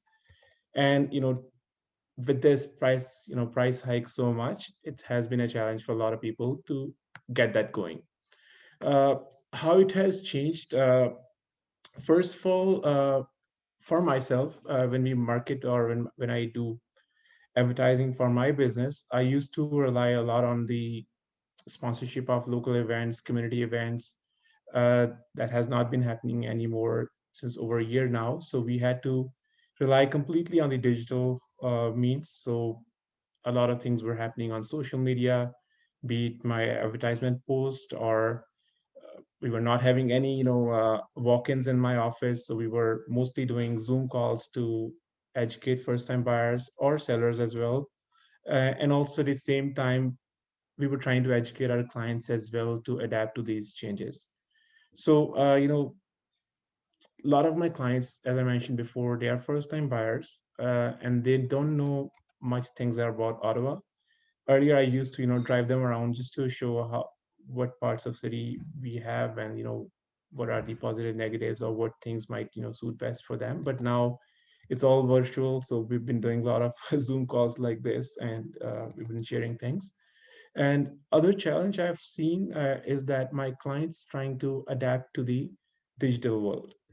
It took us a couple of months actually to get it going, and still we have challenges here and there because now the market being so hot, it takes just a week for a good property to get sold, which means my clients have to be on top to view the properties and put an offer if they want. And we're talking about a time when also we have lockdowns, we have restrictions about how we are going out, and also we have restriction about how many people can go along with me to see the properties. For example, a lot of my clients, they are young families. They have kids. Some of them, they have 1 or 2 year olds. And right now, throughout this pandemic, the kids are not allowed during the house showings. So it has been a challenge for a lot of people because they don't want to leave their kid in the daycare, which again is a challenge. They don't, because some of them, they don't send the kids to daycare anymore, or the same traditional daycare anymore. So I've been showing house to them one by one. One person stays in the car with the kid, and then we switch. So, and then we only have 30 minutes. That's the challenge. And a lot of my clients, they are seniors who are not very tech savvy. So it takes a lot of time for them to adapt to the virtual showings. So not everybody, like a lot of people, they want to feel things, they want to experience things when they're seeing the house. So virtually seeing the house is never the same when you're spending, $500,000 in buying something. Like I normally tell my clients, you see so many reviews on Amazon before buying even a $20 product, but here you're buying a $500,000 property. So definitely I cannot expect them to be buying something digitally. So it takes time. So how are you trying to adapt to this or overcome this? I usually have calls with my clients. We shortlist some of the things which, if we can eliminate, 2 or 3 or 4 or 5 properties just by, discussing online, we are decreasing the number of interactions or amount of exposure we have for my clients during this pandemic time. So things that cannot be avoided, for example, before putting an offer, if they really want to be sure they want to visit property, we have to go. So as I mentioned before, so only 2 people can go with me. So we have to arrange somehow that the kid is not entering the property. So these are the challenges. And regarding putting in offers and stuff, so people are getting used to signing documents digitally because not everybody was doing that before, but now almost every offer that goes in, it's signed digitally. So these are the challenges. People are getting used to it. And now, since everything that they're doing in their life is so much digital, so I definitely see that they are getting comfortable. And I foresee that even post-COVID, when things will get normal, I think this will be new normal to some extent at least. So, it has been a challenging time, especially for my first-time buyers. But I think if we go, I usually tell them, if you go with a plan, if you really are prepared for what you're doing, you will be less frustrated, or you'll hit the nail in the first try. So that's from the business angle. But I believe a lot in giving back to the community. I've been involved in the community even before even this pandemic time as well. But during this last 1 year, it was even a high need that we should be involved more in the social events. So I'm an active member of Langar for Hunger, which is a local charitable organization. So one of the utmost tasks we were doing was providing the food to frontline workers. So our team had provided thousands of meals to frontline staff in Montfort Hospital, Brewer Hospital, or Royal Otfa, and some of the senior homes as well. So we actually did the model where we asked local restaurants what kind of food can be going to, because there's always some specific guidelines, only this kind of food can go to hospitals or senior staff homes. So we collaborated with some of the local restaurants where the normal person can call them, because some of the families were not able to keep up in terms of economically, or even in general stepping out to take food. So we had posted on different social media forums that people can call this restaurant and say that I'm looking for a food donation. And on the back end, we were connected with a lot of generous donors as well. So a hospital can just ask for a delivery from that restaurant, And in the back end, one of the donor will be assigned for that order, and they will be paying for that directly. So no money was going through organization, but it was directly paid to the local restaurant. And also a lot of food donations went to a local organization, which was Ottawa Community Immigrant Services Organization. So they were providing food to a lot of sick adults and seniors. And we follow the same model, directly taking the food from the donor, from the restaurants and to the organization. So this happened quite successfully, and we were doing it. But now in the current lockdown, we are not doing this because of this stay-at-home order. And last but not the least, we've been doing blood donation twice a year. And during this pandemic, we in talks with blood services, we got to know a lot of people are hesitant in donating blood because they're just scared to go out, and with this stay-at-home orders and lockdowns, they don't know whether they're actually allowed to donate. But we ran a lot of educational campaigns online or talking to our previous donors that need for the blood is constant. So pandemic hasn't decreased that need, but in fact, the need is always higher, especially during Christmas time when we had the lockdown. The need was a lot because during this Christmas time, always there's shortage of blood. So the last drive we had was just last week on 24th of April, and it was quite successful. I would say roughly we have donated about over 100 units of blood during this pandemic time, and we try to continue doing it, and the next one will be coming up in November. So that's the part, because it's a sense of happiness which we feel when we are able to help the community in some ways apart from the business that's the usual thing that we are involved in day to day. I think that's about it. I just wanted to mention, because I was told to touch base on my business, but I also wanted to mention about what we should be doing for community, because there's so many things that can be done, and there are some things which, for example, blood donation, which sometimes can be a secondary thing people are paying attention to, but it's a great need, I think. Thank you so much, Mandeep. Two things you really touched on that I really want to just quickly touch on myself. The housing market, it's something else. As you know, my husband is a mortgage advisor, so you've met him and you talk to him often. And we see it too in our home that, it's a hot potato. Seems like it's an endless thing where people are fighting for homes these days, and the market prices just seem to be elevated. And it'll be quite interesting to see if that bubble will burst or how long it'll sustain. So that would be very interesting what your input is on that. Do you think this market will start cooling down a bit? The thing is that Ottawa is rising. It's growing a lot now, because I get this question quite a lot, that people ask me, last year we didn't have any new immigrants coming in because of pandemic, so who's buying?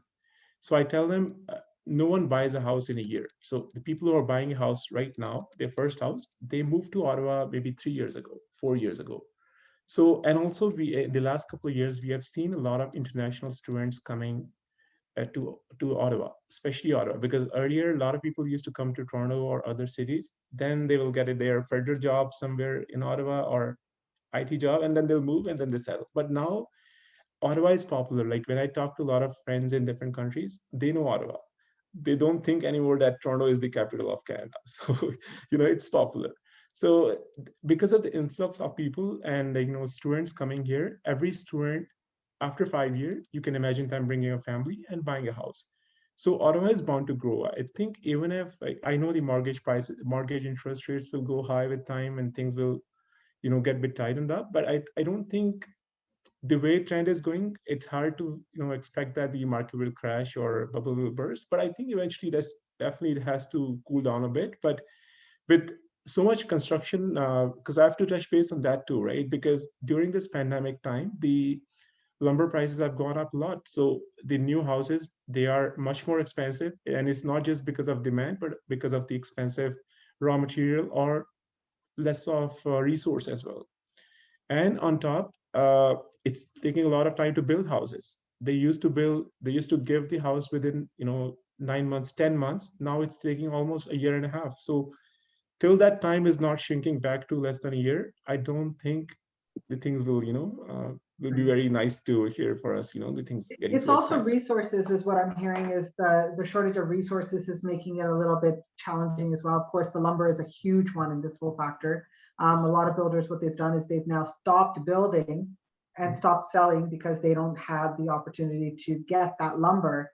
So what they're doing is they're building what they can using the resources that they have to get where they need to get before they can start really the supply and demand changes. Yeah. So, and then the other thing I wanted to just touch on is, and this is for everyone, and this is a comment, Lumber for Hunger is an excellent organization. They do wonderful work in the community, and I'm so proud of them. Coming from the Sikh community, East Indian community, being Indo-Canadian, I see this organization and the work they put in and the effort, and I have to applaud them. So please give my regards. So thank you for being here today. I'd like to welcome our next guest, Sundari Mohan Ram. She is our next panelist for the South Indian community representing the food sector.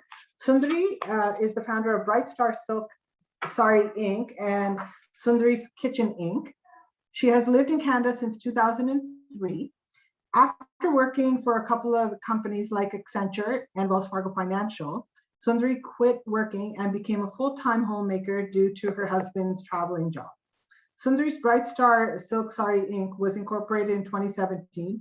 She proceeded to pen her boutique in Montreal in April 2019. In June 2020, she moved to Ottawa with her family. Due to the lockdown, the retail business lost major potential revenue.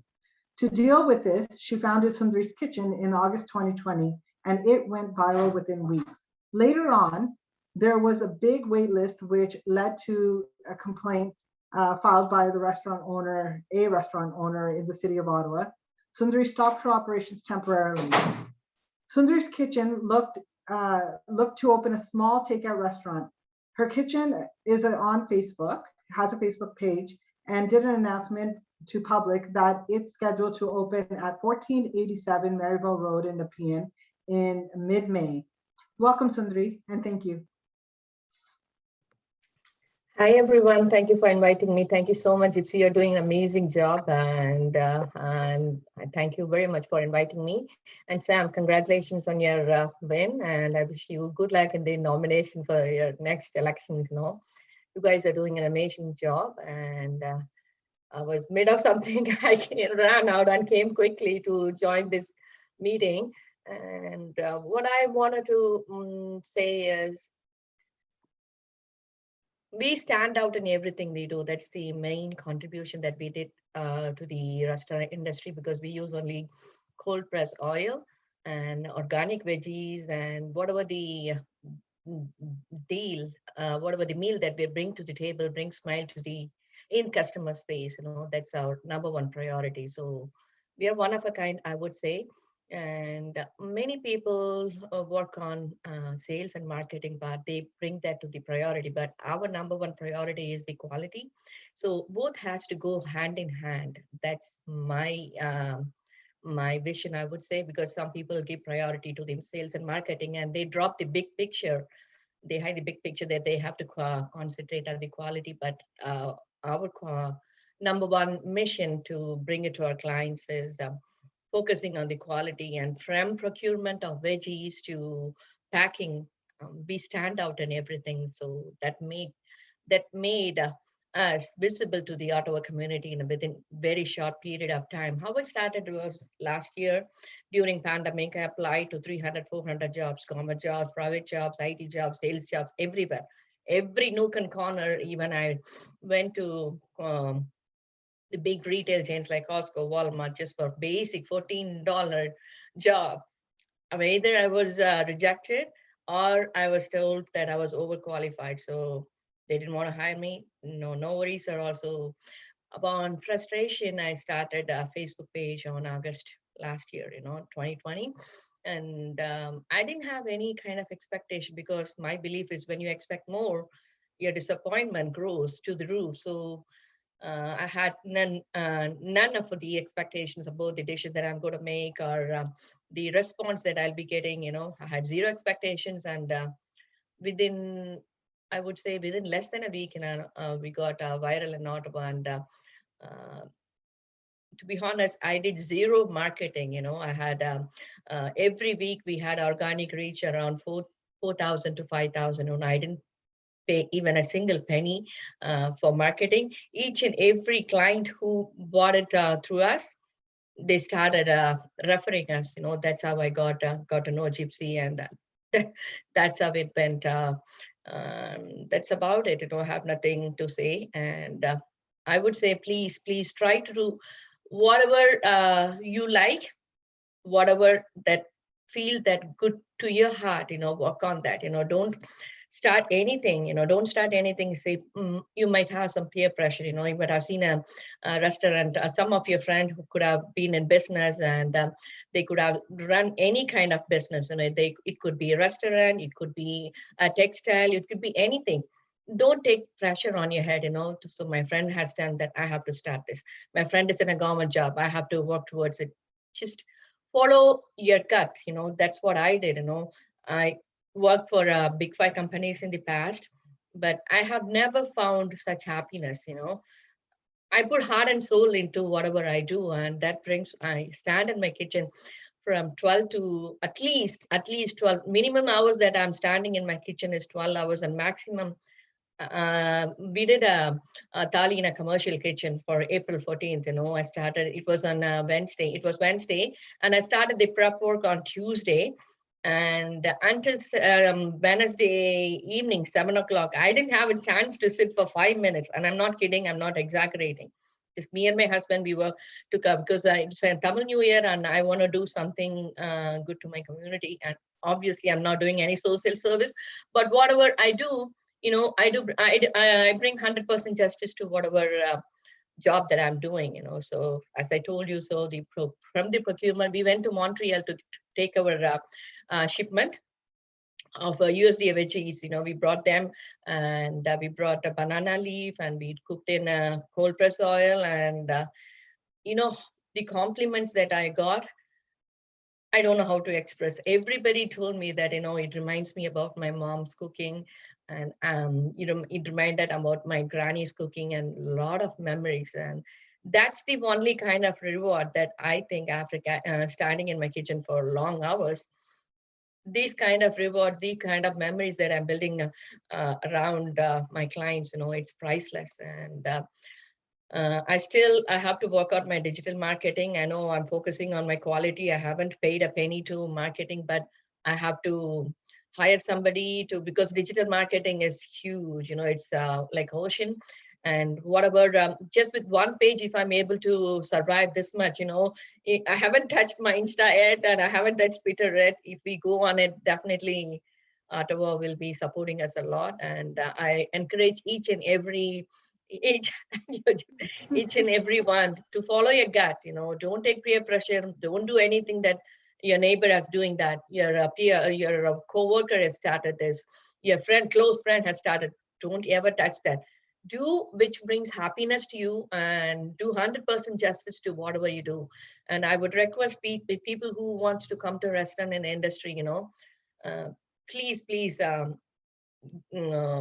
do justice to whatever you're doing. I'm not telling people are not doing justice, but the fresh food and fresh ingredient, whatever the ingredient that you bring to the table, that makes a huge difference to the dish that you're making. It's anybody can cook, but what makes ordinary to extraordinary dish is the ingredients and that you put into the table, and how much love and care that you put to the dish. That makes a lot of difference as well. So if you want to make money, there are so much business opportunities available. But the reason I choose restaurant industry is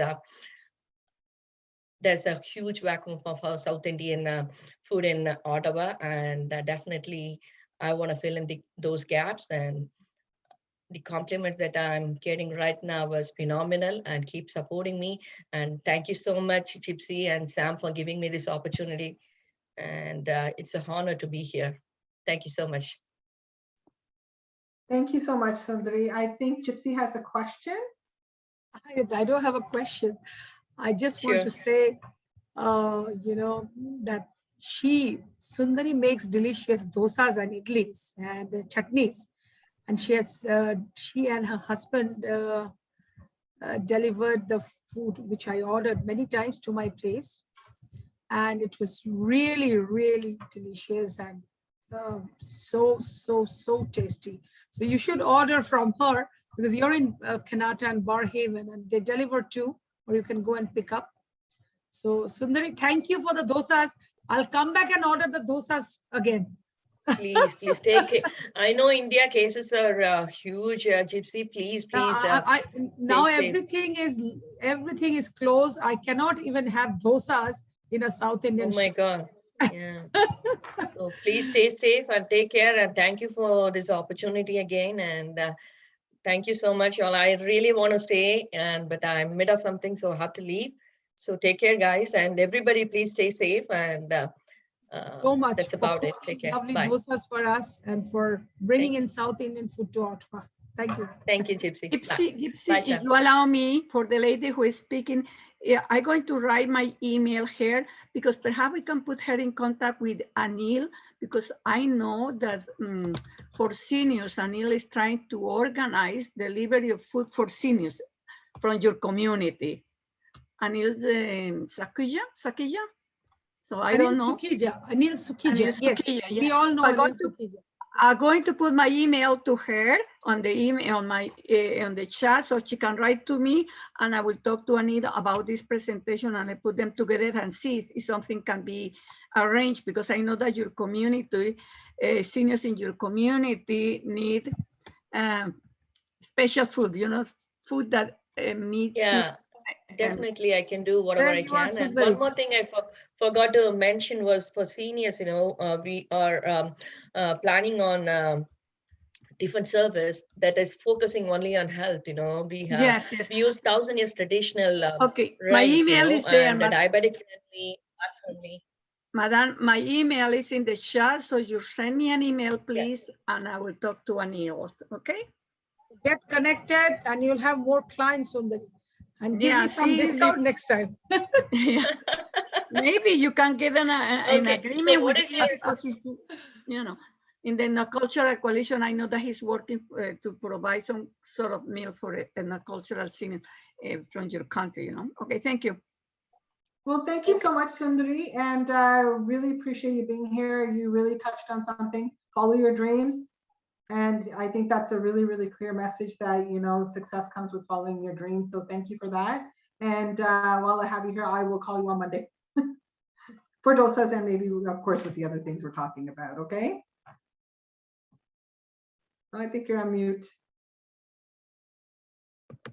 See you, Sam. Bye. Okay. Bye-bye. So I'd like to move on to our next guest. We are happy to have Neha Sharma from our Indian community as our next panelist. Neha Sharma holds an MBA. She is certified in training and development from the Indian Society of Training and Development. She has valuable experience in human resources, recruitment, employee relations, retention, and engagement. She is a global citizen and she managed international recruitment in the healthcare sector and BPO. She is now actively involved in the community with families and children providing early childhood care in Ottawa.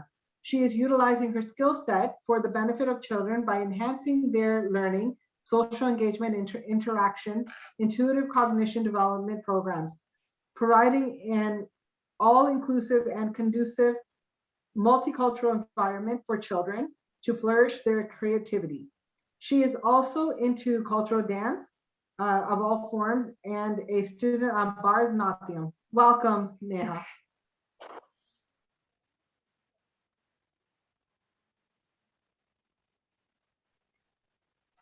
Neha, we can't hear you.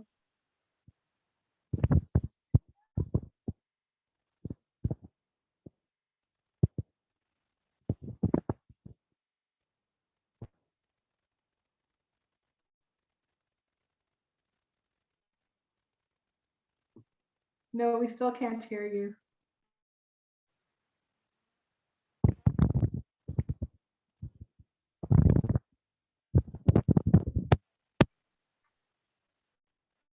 No.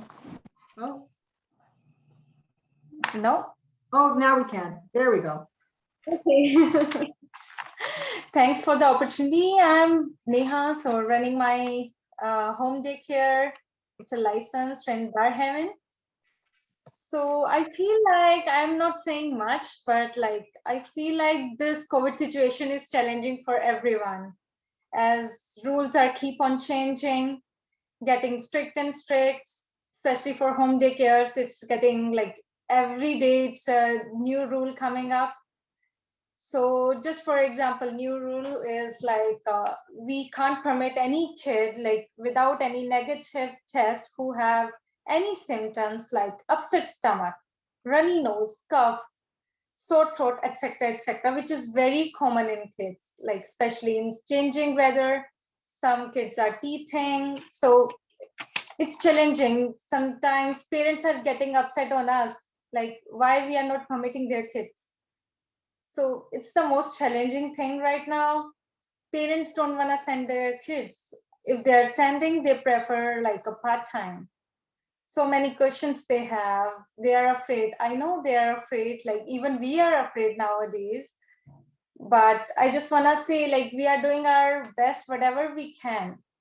We are trying our best. We are like doing all the COVID protocols like proper sanitization, screening questions before they come. Like we are trying our best. So now we are like before that we were meeting with our all the colleagues, like whosoever we have, like other providers, our seniors. So they were providing us the workshops. Now everything is by online. Even like any parents want to interview us, they are doing online. It's tough for us, but we are trying our best. We are upgrading everything. We are like taking all the workshops online, everything, meetings online. We are trying our best. Like I'm just saying in short, like we are trying our best and parents need to trust us. That's it. Thanks. Thank you so much, Neha. And you're right, it's been difficult. I hear from a lot of parents, and this time of COVID has been so difficult with, you know, kids in and out. They get one little cough and they can't go to daycare. Now parents are with their children. Those parents who are utilizing daycare are those parents who have to be out, the frontline workers, majority of them. So it's become a real difficult feat for them and for daycares because there are so many rules that are implemented. How do you run a facility when you have so much to deal with? So, you know, it's not easy, and I'm glad you're sharing this with us today. And if there is anything anyone can offer in support or advice, please connect with Neha, because I think this is a great platform for doing that. Find the resources in your community. And if there's others, you know, here who can help, myself and Ruba or anyone else, please connect, okay? Yeah, thanks. No problem. Okay, I'd like to move on to our next speaker. Please welcome Pia Das from the East Indian community representing the garment sector. Pia Das is the owner and founder of the beautiful clothing brand Om's Ethnic Collection. Fashion has always fascinated her, especially the traditional wear and traditional look. For many years, she had a wish to build something for her own, where she could bring in what she always envisioned. The Om Ethnic Collection, she is just not trying to sell a particular product. She is really trying to bring together an entire look. For her, fashion is what suits you, what complements you. Some of the products that she offers is children's traditional wear, rice ceremony attire, saris, men's kurta sets, women's kurtis, ethnic dresses, and dupattas. She has started to plan a boutique collection last year. The wait was long due to the pandemic. Now she is excited and thrilled to have started her new venture with enormous love and support from her family and friends. Welcome. Hello. Thank you so much for the opportunity. And this has been great listening to everyone, everyone's struggle. And but I'm really hopeful and to do well. it's been a struggle in the sense those who knows online or virtual shows, they would probably know how difficult it is to let everyone know the quality of the product, the make. My products are mostly, handmade. We try not to use a lot of machinery. So what I mean to say, when I bring a sari, which is a katha stitch, it is handmade, which takes 6 to 8 months. It is done by the woman in Murshidabad, a group of women, but that's a long story. We are trying to also help the weavers doing this. We are trying to avoid the machines. We are trying to get to, get the originality of the product. But again, having said that, it has been very, very difficult to make people understand what my product is, what my fabric is. They have to touch it, they have to feel it. Other than that, I am trying my best, and I keep showing, on the weekends. I try to be busy, but it hasn't become what I really envisioned. I kind of wanted to do a lot of boutique work, a lot of, hand stitching, a lot of block printing, a lot of things in my boutique, not only selling a product. So those things have been stopped for now. But I'm really hopeful, and I'm really, really looking forward that one day things are going to open up, and I really can do what I dreamt of. Thank you. That's all I have to say. And all the best, everyone, all the best. And we're going to, we're going to survive this. Yeah, I have a question. 1 second, Yes. Sam. Yeah, do you want me to play your video? Oh, yes, of course. I didn't know you were going to play it. I thought that's it's everybody's kind of doing on one-on-one, but definitely, yes, I would be happy. Thank you. Because I have your video. I'm going to share the screen with everybody. 1 second.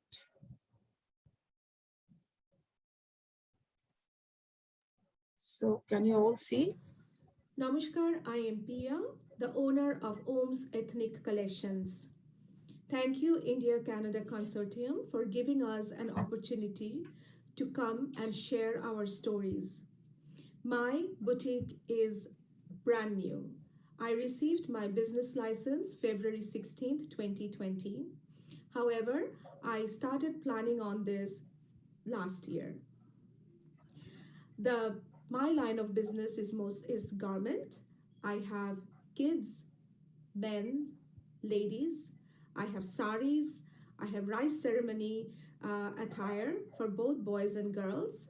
And I plan on having many more in my boutique.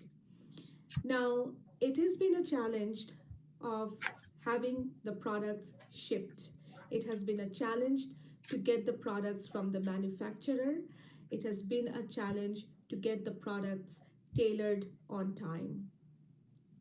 Apart from the shipping challenge, I think the biggest challenge for any seller at the moment is that we have to rely on social network. We have to showcase our product on social network. Opening the story behind, or the dream behind having a boutique like this, was that I could have people come in, take a look at the products I have to offer, touch the fabric, and see what they like, and then buy it. However, nothing like that really happened since I opened. As you know, we are on a strict restriction here. My location is in Brampton, so I could never have anybody come in and actually buy anything in person. It has always been an online purchase. When we show products online, due to the light, due to the resolution of the camera, due to various technology, the light, the color of the products are always not appropriate. So that's a big challenge. Also, they cannot really touch the fabric to see what we have to offer. Anyways, we have been lucky enough that we have a lot of friends, we have families have always been supporting us, And I do want to thank everybody, and I really want to thank everyone for supporting small business like us. Thank you. I have a few pictures that I really wanted to share, which I've taken from my boutique. Hope you enjoyed, and maybe one day you guys can all come and visit me.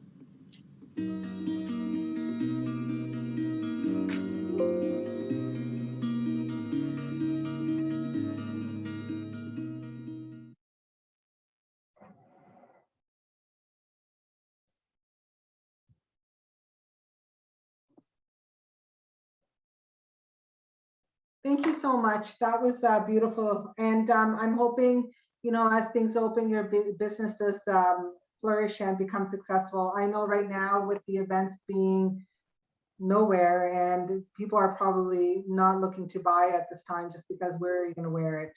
So, I hope and wish for you for good luck in the future. Thank you very much. Thank you, Pia. And I'd like to move on to our last special guest. We are happy to welcome Pooja Grover from the Ottawa area. Pooja Grover is a highly approachable, transformative consultant, corporate wellness expert, and workplace mindfulness consultant who helps you retrain your mind to connect with your inner wisdom, shift your mindset, commit to change, and embrace transformation. Pooja helps you unlock your full potential at work and in life to become the best version of yourself. She is also a certified Reiki master teacher, energy healer, mindfulness meditation teacher, and intuitive visual artist who is passionate about shifting mindset to bring impactful transformations and create mindful moments. Pooja helps you empower yourself by exploring your deepest emotions, releasing what doesn't serve you, healing your inner child, finding your true voice, and manifesting abundance by honoring your intuitions. Welcome, Pooja.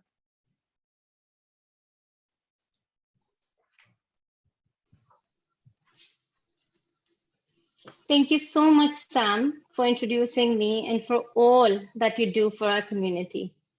There's no doubt that COVID-19 has left us all overwhelmed, fatigued, and overly exhausted. We know that these are very challenging times where we all need to come together to pool our resources and help each other as local businesses trying our best to survive this global pandemic.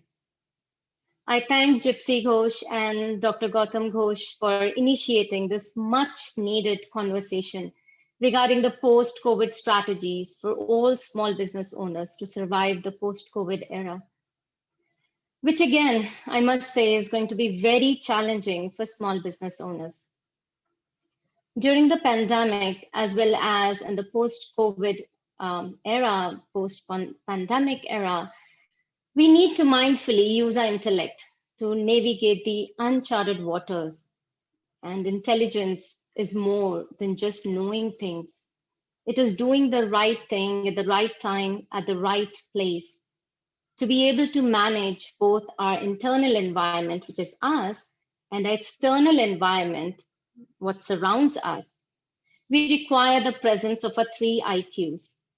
We are all trying to think rationally and logically to quickly pivot our businesses based on the rapidly changing outside world to solve the problems using our knowledge base and the help provided by government programs and the small business associations.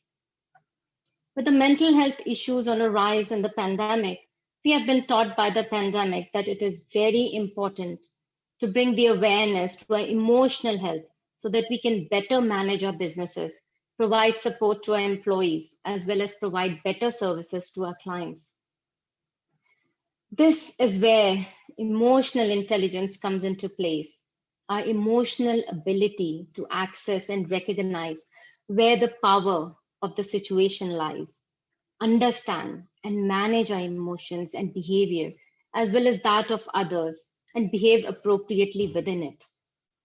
Self-awareness, self-regulation, motivation, empathy, and social awareness are all keys to our mental health and business health in the post-COVID era. When we learn to manage our own emotions, we can better manage our businesses and our relationships, because let's face it, we are all extremely fatigued, and it will take time and compassion for all of us to work through the intense emotions we are all experiencing during these challenging times of lockdowns and restrictions, not being able to meet our family, our friends, our community in person. What is least talked about is the importance of spiritual intelligence during the post-pandemic as well as during the pandemic. Now, spiritual intelligence is our innate ability to tap into our inner wisdom, in our wholeness as spiritual beings having a human experience. Spiritual intelligence is that transformative intelligence that allows us to withdraw from the turbulent situation, to be able to connect with our inner wisdom and look at the situation or the person or the problem we are dealing with from a different perspective. This will allow us as business owners to be more compassionate and focus on solutions rather than the problems. When we learn to detach from the problem, we open our minds and our hearts to be in a place of understanding our inner environment so that we can better manage our outside environment. Our outside environment is not in our control. And we have seen that with how the global pandemic is progressing. Each day is a new day. And we feel helpless and hopeless in such uncertain times. But when we learn that we have the choice to choose how to respond to the outside triggers, which, believe me or not, they're always going to be there, whether it is the pandemic or any other adversities. As challenges are a part of life, we develop resilience and rise up to the challenge without losing our center. Managers can very efficiently manage, and team leads can lead better their teams if they are themselves stable and grounded in the present moment. Because let's admit it, that if the leader is anxious and stressed, in no time he or she will pass on the stress and anxiety to the entire group. People around us connect with our energy and not with our words. You could be talking positive words, but if you are stressed and anxious inside, people will feel your stress and anxiety in the environment. Now, more than ever, it is important to align our thoughts, words, and actions to lead with the confidence which has been really shaken by the global pandemic. As a transformative consultant, life coach, and energy healer, I've been working one-on-one with small business owners to help them understand that their outer world reflects their inner world. I have been helping them increase their productivity by teaching them very simple tools that they're successfully using in their day-to-day lives to overcome the overwhelm and see beyond the anxieties of the present and uncertainties of the future. It is very humbling, in fact, to help small business owners and people in general to understand their relations, co-workers and staff members, to leverage the powers that lie within all of us. We are capable of creating our own reality, and I'm successfully teaching easy to learn tools to people, which they can use to rewrite their own story and see the light even amidst the darkness.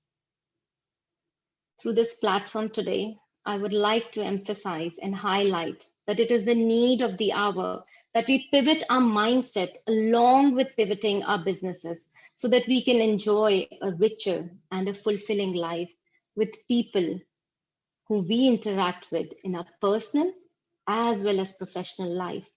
When we shift from victim of the pandemic mindset to manifester of our own reality mindset, we open the doors to abundance in all aspects of our lives. If you're looking to bring that shift in your mindset, or just to connect with your intuition, or even find inner peace and calm during or post-pandemic, please connect with me, follow me on my website, mindfulintuitions.com, or just send me an email. I'll post the links and email ID in the chat box. Let's move away from fear and into the light that we shine from inside out. I've been volunteering at various organizations since the onset of pandemic to facilitate lunch hour guided meditations in workplaces so as to help people release their anxieties and feel the inner peace. I've been consistently hosting free meditation and energy healing sessions for our community. It has been a blessing to be able to serve the community in such uncertain times. I hope we all connect with our innate ability to bloom where we are planted and we rise above all the uncertainties to shine our light inside out. Thank you so much for this opportunity, Gypsy, to bring awareness to the importance of emotional and spiritual intelligence as key factors to not only survive, but thrive in the post-COVID era. Thank you. Thank you, Pooja. Every time I hear you, I feel so motivated to go do some yoga or to do some breathing exercises and really, connect to my inner self. You're very motivational and you have a beautiful energy about yourself. So thank you for doing what you do. Thank you so much, Sam. Yeah, and please make sure you do add your contact information to the chat so people can connect with you. Okay? I'm just gonna do that. Thank you so much. Okay, so I'd like to open the forum up to everyone now, and I would like to actually start with introducing Sharmila. Sharmila is with us today, and I'd like to open the floor to her to say a few words. Thank you, Sam. Thank you, Gypsy, and thanks who has been all the panelists. It has been such a wonderful session and informative session itself, and it's so encouraging to see so many entrepreneurs in the platform and actually give each other the motivation, to go forward and pursue their dreams. So thanks for providing us that platform. Said that, I have just created a small presentation as to what my company is about and what are some of the products that we are trying to keep there, and how we are also trying to not only contribute towards our community in Canada, but we have also our roots back in India. So how we are trying to contribute over there towards the economic condition of the weavers who are especially in a very deplorable situation right now, and to sustain them through this pandemic, and also, to preserve our Indo-cultural heritage forward. So, so say that, I'll just share my screen. Just bear with me for a second.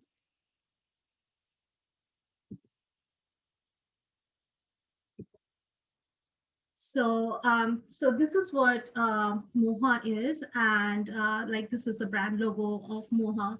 And since the inception of the concept of Moha, we have actually tried a lot towards formalizing it, towards incorporating it and registering it within the Canadian within our Canadian landscape. And it has been a really challenge, of course, like during the pandemic, to take all the steps right. To make it a formal business. We did invest a lot of it in terms of what the brand Moha represents, and in terms of elegance and the products it is trying to bring up for the Indian community within Canada. So even like in our opening picture, I have like in your right side, you can actually see a sari. It's a Katan Banarasi sari, and you can actually see the wonderfully woven zari motifs. I mean, like there are many businesses, but in terms of providing quality products, it has been many a times it has been an issue. So we are definitely trying to emphasize on the quality of the products and on the authenticness of the motifs itself that we are trying to represent or bring to our fabric. Said that, just one second. I think somehow my presentation is not moving forward. Can you see the change of the slides? No. No, we can't see. Just one second. I think you have to click on the next slide. Click on the next slide. Yeah. Click on the one below it. Yeah, just 1 second, I'll show you. Once you share the screen, click Share the on, screen. Share the screen first. Just not sharing. Okay, better. Yeah, but still it's not moving. Now I could see some slides on on your side, on the side of this big slide. So click each slide. Yeah, Yes. There we go. Okay. Yeah, so a bit about me. So I actually immigrated to Canada in 2018 because I got myself a master's in human resources from University of Toronto, and before that, I have completed my MBA from ICTA University, Dehradun, back in India, and then I was working in ICICI Bank as well as in IndusInd Bank. And seriously, I have been also, to contribute towards the Canadian community. I have been volunteering. I'm closely associated with YWCA Scarborough, where actually I'm helping the immigrant women with different career development workshops, as well as I'm with the Scarborough Newcomer Council too. I have recently, joined them to actually help in the career development domain as well as in the anti-racism law. And throughout my childhood, like being an Indian lady, I have been always passionate, about Indian fabrics and what are some of the unique saris that are, that gets represented by each of the states. I mean, each of the states has some specific saris that they represent. For example, Maharashtra has got this Paithani saris, and like Bengal has all these handloom products. So driven by that passion, actually, I conceptualized Moha, and I incorporated in 2020 in December. And then from that, doing everything, formalizing it, trademarking it, I have taken all the steps. So I registered my business. And our products, as of now, we are mainly trying to feature unique handmade and handwoven products, especially saris. And our saris are, of course, as I say, these are kind of authentic saris, and we are majorly trying to procure them from the different weavers and artisans who are situated in India in order to help them sustain the pandemic as well as help in their economic growth. And of course, it also leads to the preservation of like different Indian motifs, right? Like they have been a part of our history, they have been a part of our culture. And they do add to the elegance and beauty of the saris which we wear. So definitely, helping in that. And also, I have been planning to include like various other fabrics like that are used in your daily activities. It might be dresses, it might be scarves or stoles and even shawls. But as I say that, like we have just initially started our business, and we are still getting different customer feedbacks. And based on that, based on the demand, and just to be like, since we are all in these hard times, based on the demand of the products, I'll be bringing in more as we go through this period. And I'll be launching my summer collection soon. So please stay tuned to my page. Please like my page. Definitely show some support, and stay updated on some of the products that I'll be bringing up. And of course, like as I said, what are we contributing socially? The products are majorly weaved, and it's bought from different weavers. Helps in the sustenance. Helps in the sustenance of the livelihood of the Indian weavers and preservation of cultural heritage, as well as the preservation of the multicultural mentality that we have in Toronto, GTA, and preservation of our Indo-cultural mentality at its core. And some of the customer reviews that I've got, they have really appreciated my products. So do check them up if you get a chance. And say that that will be it. Many like I have got like the pictures of many saris in my Facebook page. I'm present in Facebook. I'm present in Instagram. So be sure to just subscribe to my page, like to my page, check out my products, and go from there. So thanks for giving me this platform.